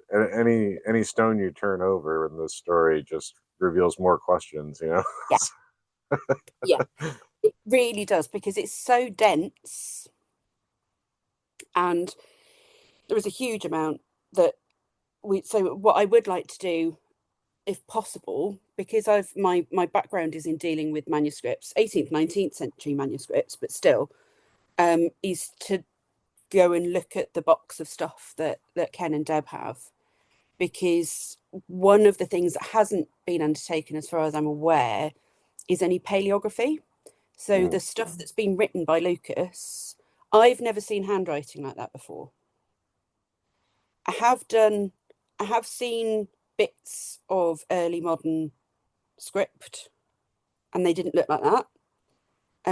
But equally, I don't know what everyday handwriting was like compared to if somebody was, I've looked at court records and things, so trial records. So I don't know if there's a difference between if you were a professional scribe Mhm. and how somebody would do just writing a note to somebody. So I'd like to take some images of Lucas's handwriting and take it to some paleographers and say, is this early modern handwriting, or is this somebody pretending to do early modern handwriting? Right, yeah. Just doing a script that looks old Yeah, fashioned. Yeah, yeah, that yeah. looks old. Um, because it doesn't look right to me. Um, but this is part of the sort of, like, I'm not an early modern specialist, so I'll look at it and go, it doesn't look right. I'll find out if it's right rather than Yeah, assuming it's real. And taking my own ignorance sometimes as the lead to sort of say, well, this doesn't seem quite right, but I don't actually know anything about that. And it very it might be completely true. So it's just using that sort of gut instinct mhm. alongside some of that, yeah, just trying to pick things up. And at the moment, I'm a bit suspicious about Peter. It might just be the way it's written. Yeah, yeah. And I mean, in the second edition of Vertical Plane that I have here, it has kind of an addendum by Peter where he talks more about his Yeah, process with it and stuff too. So, yeah. um, And I don't believe any of that. yeah, Until I can get the, so I've heard back from Brasenose. I've not heard back from the English department. What I would like to know is whether it's likely somebody with an undergraduate degree would be able to do that. yeah, yeah. I mean, And that's a good first question, I think. yeah, my gut instinct is no. Yeah, I can completely understand why people in the 80s, speaking to somebody who'd been to Oxford, who said, "Oh yes, I'm an expert in Shakespeare and Chaucer," would believe that. hmm Um, and when I was 16 and Frank told me about it, I'd have believed it. right. Now I've worked in universities and I've taught undergraduates and I've helped write the research proposals for this sort of thing. No, it doesn't seem right. Right, right. He might have had a Yeah, good I stab. think I think a lot of people kind of give short shrift to the amount of education you actually need and specialization you actually need to understand very Yeah. people think it's just, oh well, you know, he's got a PhD so he must know, and it's like, a PhD in what? A Yes. specialization in Yes. what? Yeah. Like, you need And as far as I know, he didn't have a PhD, so he didn't have right, that level of specialization.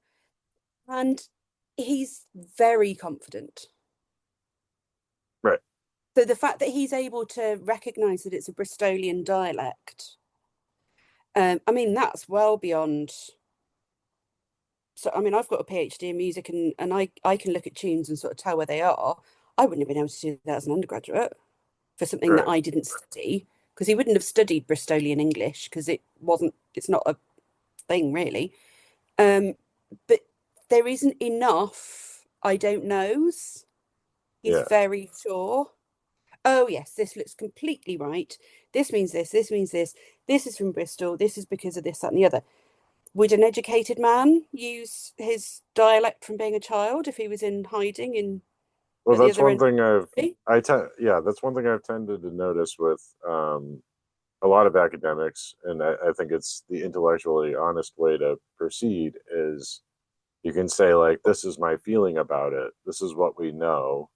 I can't be sure. There's a whole lot of not making very definitive, authoritative statements Yeah, because history is so shrouded in questions, regardless, that I always hear things like, to the best of our knowledge now. The consensus generally is that this is, yeah, but there's always qualifying statements. And if you're coming out saying, oh no, this is definitely what somebody would have said during this time, and I know, yeah. And it's this isn't suspect. Yeah, to belittle Peter Chinder in any way, shape, or form. I mean, not many people go to Oxford, and in the 50s it was harder because it was, everything was smaller. Um, so this isn't to denigrate his qualifications at all. I just it wouldn't be unusual for somebody of his standing, who is used to teaching people English, to take that level of I know, right. but to not really know as much as he thinks he does. Yeah, yeah, So it may be that, we take it to a load of specialists and they go, there's nothing about Bristol in here. There is some Scottish, right. that there's something that he's nearly got. And if he's nearly got it and got it wrong, that says a lot more than if it's completely wrong or it's completely right. Mm. Because if it matches completely with what he says, is that because he wrote it? Yeah, right, right. Which He seems looked awfully up that convenient word again. Right, and yeah, went, oh, that would fit with the story that it's from Bristol, so I'll put a Bristolian word in it. If it yeah. if it's the same with the looking up. So I know some of the people researching have got very excited about the fact that they've been able to track down some of the people that Lucas Thomas talks about. But the fact they've been able to track down so many of them, and one of them he talks about a farmer at one point, and the phrase he uses for it is something to do with his fields. Or he's got enough fields that he can leave one fallow for beans, Mhm. something. The historical record for that bloke says that almost word for word. Yeah, right. It's a little bit suspicious that so many of them, because what that tells me is that whoever wrote that had those two books and Yeah. had a book from Oxford and a book from the Chester Library, and has pulled some names and phrases out of it Mhm. so that if anybody looks, they find them. If they were scattered about a bit more, or if they were found in things that hadn't been published in 1985, yeah. But the fact that all of that was available to somebody, and Peter Chinder, while he may not have been a professor or an Oxford Dun, he did have an Oxford degree. He'd have known how to look things up. Mhm. He'd have known how to write things. He'd have known how to find things in archives. If he was dealing with early modern English, if he had done Shakespeare and things, he'd have known where books were. Yeah, yeah, So some of it almost backs up the idea that he's a certain level of specialist. But yeah, there's quite a lot of stuff that's just a bit too coincidental at the moment. It's just a little yeah. bit too. Oh, isn't that lovely? Oh, funnily that. So what I am doing at the moment is I'm putting together a timeline of all of the dates. So what I want to do is track when and how certain things happened. So things like when did Peter go to Oxford in relation to when different bits of the story come out and that sort of thing. But what I'd also quite like to do is there are bits, and this is just working from the book at the moment as the source material. There's stuff in the messages that gives away the day that Thomas is in. Mhm. So what I'd quite like to do is look and see if when I look at the messages, if his timeline works. Yeah, If he mentions church twice, are they weeks apart to be Sundays? that sort of thing, to see if there's structural things that can tell me anything. Are there things that, because it would be very easy with that volume of messages, if it was somebody hoaxing, to put the wrong year in something, or to say something happened that was around that time but actually hadn't happened until the year after, or that sort of thing. Right. So trying to pull all of that stuff about, and trying to find those sorts of things, and sort of overlay the two timelines, a timeline for the 1540s and a timeline for the 1980s, and see how they stack up. So Yeah. that's one of the things I'm doing at the moment. And then I'm pulling out the messages to try and find clean samples, because what I don't want to do, and this is difficult, is if you go to an academic who deals with early modern English, if you tell them that it was written on a computer in 1985 via people from the future, they're not going to read it. Right. So what I'd quite like to do is pick out some clean sections that don't have anything that's a giveaway of what it's about, and also some bits of handwriting. And if I've got a good idea that actually this is all stacking up, the timelines are all correct, there's nothing obvious, like Peter Trinder was related to Thomas Howden in the past or something. I find Lucas Wainman because it would have been Henry VIII's court records, if he pops up there, or in the debtors' jail in Bristol and that sort of thing, that then I can go to them and say, does this look like, tell me about this passage? Yeah. And if they say this, it's like one of my students pretending to Right. that will tell me something. And if they say this handwriting is from the 17th century and not the 16th or whatever, that's then before I start going into specific words and Yeah. going into the complexities of technology. It's start with the simple. Yeah, I think so. About Yeah. a bit, see what you. But it is fascinating, and I don't think I'd be disappointed if I discovered it was a hoax, or that it was just a book. I don't think I'd be disappointed. I think any of the possible reasons that this happened are all equally interesting. Yeah, I tend to think it's a confluence of several very interesting things all at Yeah, the same time, and it's a hell of a story. It's a head scratcher for sure, and yeah, it's kind of an anticlimactic mess of a story. yeah, yeah. But it there's no shortage of questions to pull from it. No. So that's what I'm doing, and Yeah. that's why I'm interested in it. And I might never find anything out. I might go mad in the meantime. Who knows? Right. But it's certainly providing a good jumping off point to look at other. It got me, and this is a little bit peculiar, and I'm not quite sure how to fully express it.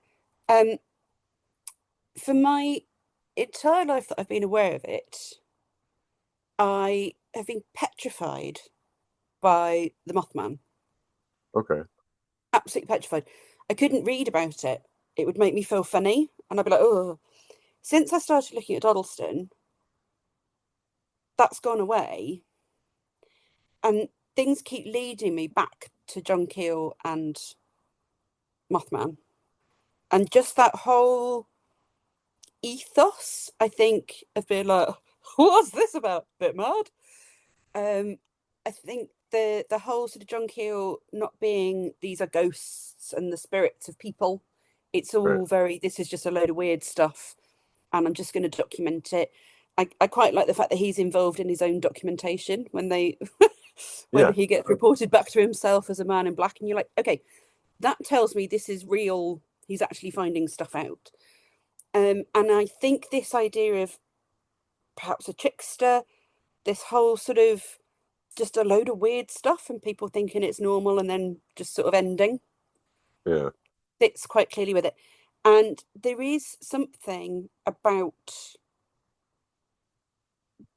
defining 2109. So it's easiest to start with to define 2109 as a group of people in the future. Maybe some schoolboys trying to cheat on their history homework. Right. But as you say, this idea of one and the idea that they're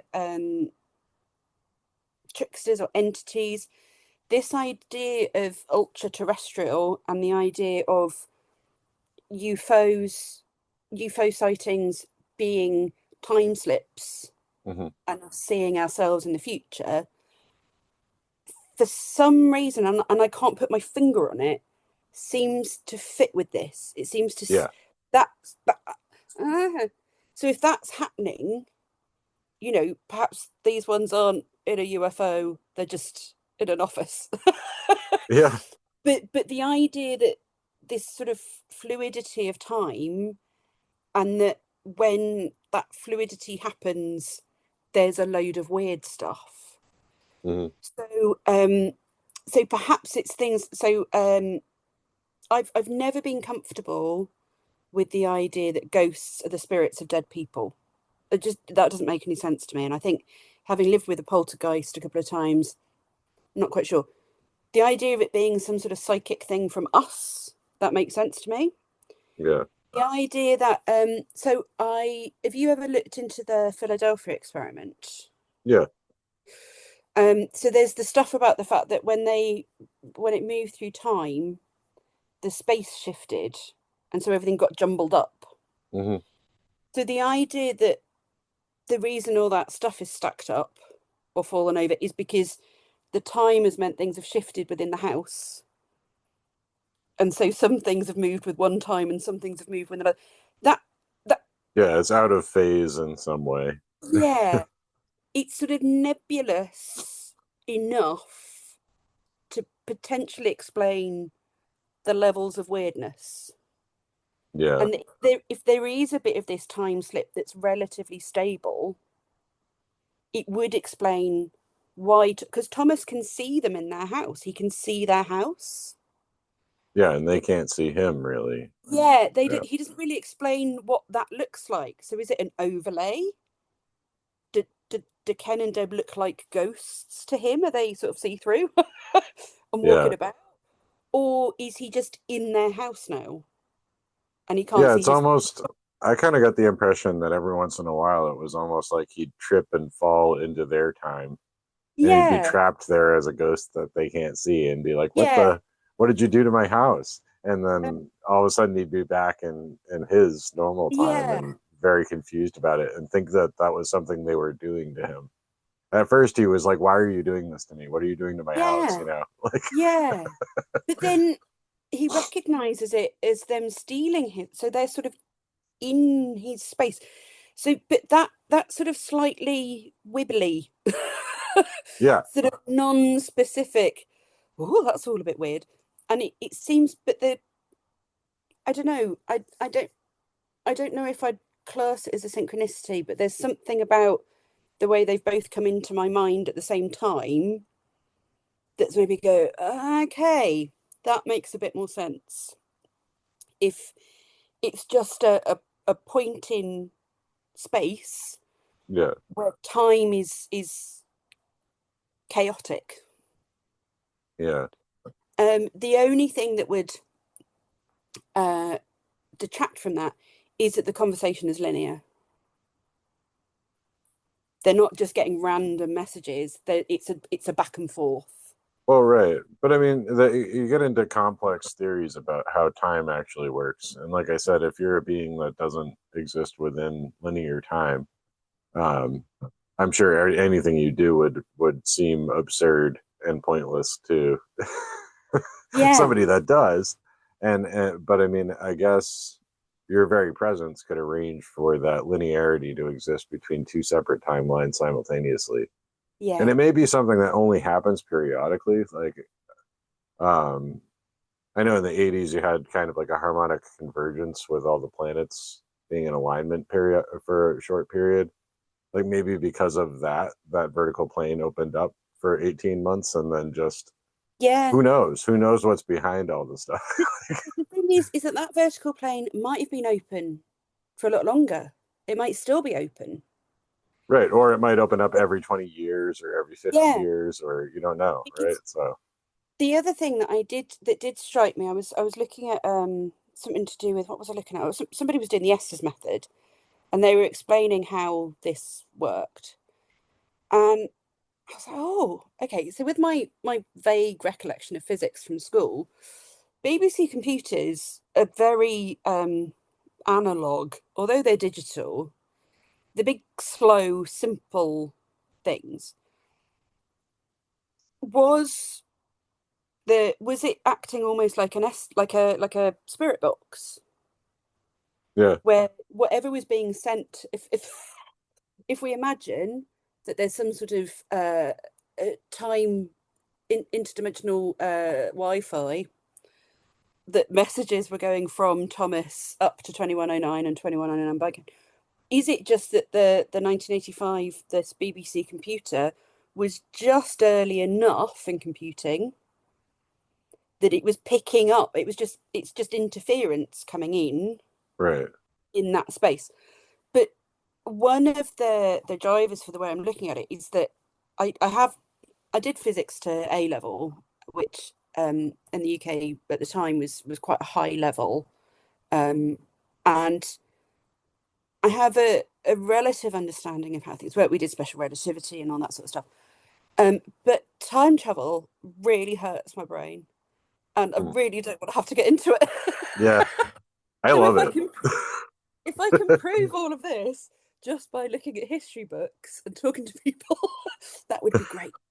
Because if I have to, I understand it, and then there's a point where I go, oh, but then that wouldn't work, and I get very confused. Normally, because of this breaking of the space-time continuum, Mm. you have to have existed to be your own grandfather thing. Um, and yeah, if I think about that too much, things go runny. So I'm trying to avoid that until I really have to. But I Yeah, think that, yeah, there's something about this. And when I think about how things function in other things that I've looked at, so there was a wonderful article in the 14 Times years and years and years ago. I have no idea where it is now. That looked at, funnily enough, Manx folklore mm. as ufology. And so the idea of this happening in a house in Cheshire, is it that different to the idea of Victorians getting pulled into a fairy hill, which is essentially an alien abduction? Mm. These sorts of time slips, is that what's happening? That Yeah, these little portals pop up all over the place, and some of them we interact with now digitally, and so we see them as different. right. But when we were interacting with them in an analog way, the chances of somebody walking into it while it's open is quite slim. Yeah, Um, because again, it's got this sort of being taken somewhere but not being taken somewhere, and just, yeah, weirdness, just general oddness. So I yeah, think there's a lot within Dodleston that if I can tease these threads out, there would be questions about it that would be better served by people who are specialists in those areas looking into them. Like, how does this fit with traditional time slip theory or euphanaut theory, or right. how does it sit in with all of those? Is this unwittingly proof of string theory, but in 1985 string theory hadn't been invented, so nobody thought about it? And with all due respect to Ken, I can't imagine a lot of top physicists reading his book now. Right.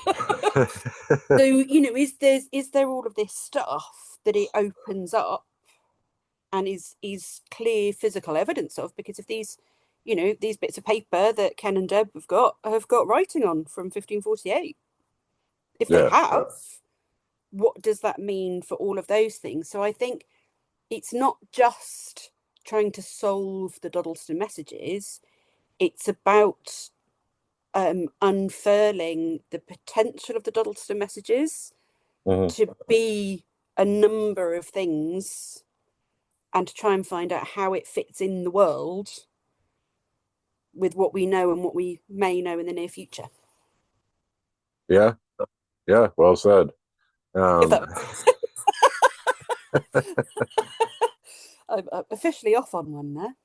it's quite a journey that you set yourself on here, and Yeah, it sounds like it's been a long time coming that you've got to this point where you're really digging in and starting up the website and everything.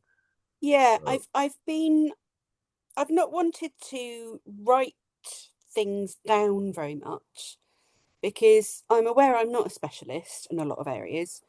Um, but also that there's now a lot of material out there. yeah, So when I started this, there was nothing apart from that Mercurius Politics blog post. yeah, Since then, the book has been reissued and people can actually buy it now because it was hundreds of pounds before that. And there are hundreds of YouTube videos and podcasts about it.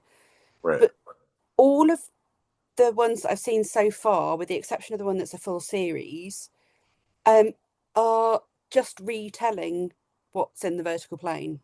right, They're not problematizing anything, they're not querying anything, they're not really there's no we're going to look at this from this perspective. It's just these are the things that happened according to this book.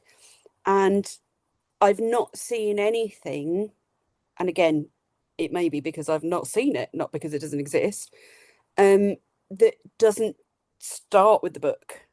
yeah, Because I'm starting with a story that's outside the book, but fits enough with the book that it would make sense that this is two people's telling of the same event right, with this gap that makes you go, ah, maybe that's not exactly how it worked. Would this make more sense if there'd been a gap? Would this make more sense? Is there something that if it had been in it, we would understand it all? But this is the stuff they've had to leave out for these reasons. It I don't know, it fragments the book, I suppose, into separate little bits. It doesn't just become one coherent sort of narrative, the book. It's not just it, there are multiple sources. yeah, So it's pulled it apart in that way as well. So hopefully now I'm starting to go, okay, I'm starting to really think about things and I've got some tangible things to talk about. That writing stuff can help others come to the story, can help others who are researching realize that perhaps that avenue isn't the best one to start with, like looking for the manuscript. right, Because I can't imagine there's very many people who are also specialists in archives and manuscripts yeah, doing. So, we've all got our little part to play, but it's yeah, I just want to open it up and just want more people to realize what it is and that it isn't just, oh, somebody managed to get some messages on a computer, because there's this whole other bit where the computer's not even involved. right, exactly. Yeah, It gets forgotten. So it's yeah, much weirder than people give it credit for. yeah, yeah. And then you add the dreams and the astral projection and the maybe teleporting and the men in black and the SPR and what's happened with them and the MOD and whatever Gary Rowe's up to and whatever they told him, and if he's still talking to them. I mean, maybe Yeah, 21 are all powerful and are controlling global events and only Gary knows about it. mm. Who knows? But Well, it's if that's the it's case, maybe we can get Gary to tell them to knock it off because that's yeah, either knock it off or get involved. One or the other. right. Yeah, yeah. um, So it's bleak out there. So yeah. the 2109 really isn't There's, doing us any there's, favors, I don't think. there is But also something quite nice about just hiding in 1985 for a bit. yeah, yeah. So, Nostalgia has its perks. So, um, well, if my listeners want to follow along with what you're doing, where's the best place they can go online? so You're still building the website out, right? yeah, Yeah, I've just got a basic WordPress blog site. I'm not doing this for any sort of fame or fortune, so it is very DIY. So there's Dodleston Dodleston Messages .wordpress.com is the website. It's just a blog site. It should come up if you Google it. And I'm on Blue Sky, so Dodleston Research Yeah. on Blue Sky is the handle. I'm not doing Twitter because it's evil, and I can't be bothered with Facebook. That annoys me. Right. If I really was doing this for fame and fortune, I'd probably be a bit more active. But it's just a place to sort of put stuff that people can find it, because I'm not going to be publishing anything, and somewhere that people can have a bit of a conversation and get involved and give their views. I don't know if there's other people out there that remember it. There may be something that's happened that's similar to it, Hmm. that people hadn't realised was similar to it, Yeah. because maybe it was a different technology or a different place, or maybe their Betamax was showing off things or something. Yeah. And they hadn't realized. So it's really just an opportunity for gathering information and following along and telling me why I'm wrong or why I'm right or why I'm an idiot for Yeah. even attempting it. So yeah. All right. Excellent.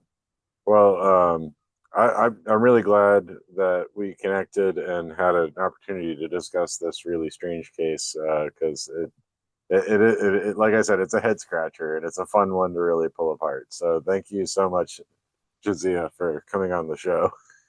No worries. You're welcome. It's lovely to talk about it. As you can tell, I can talk about it forever. Yeah. Well, like I said, that's what we do here. So, all right. Well, thank you again.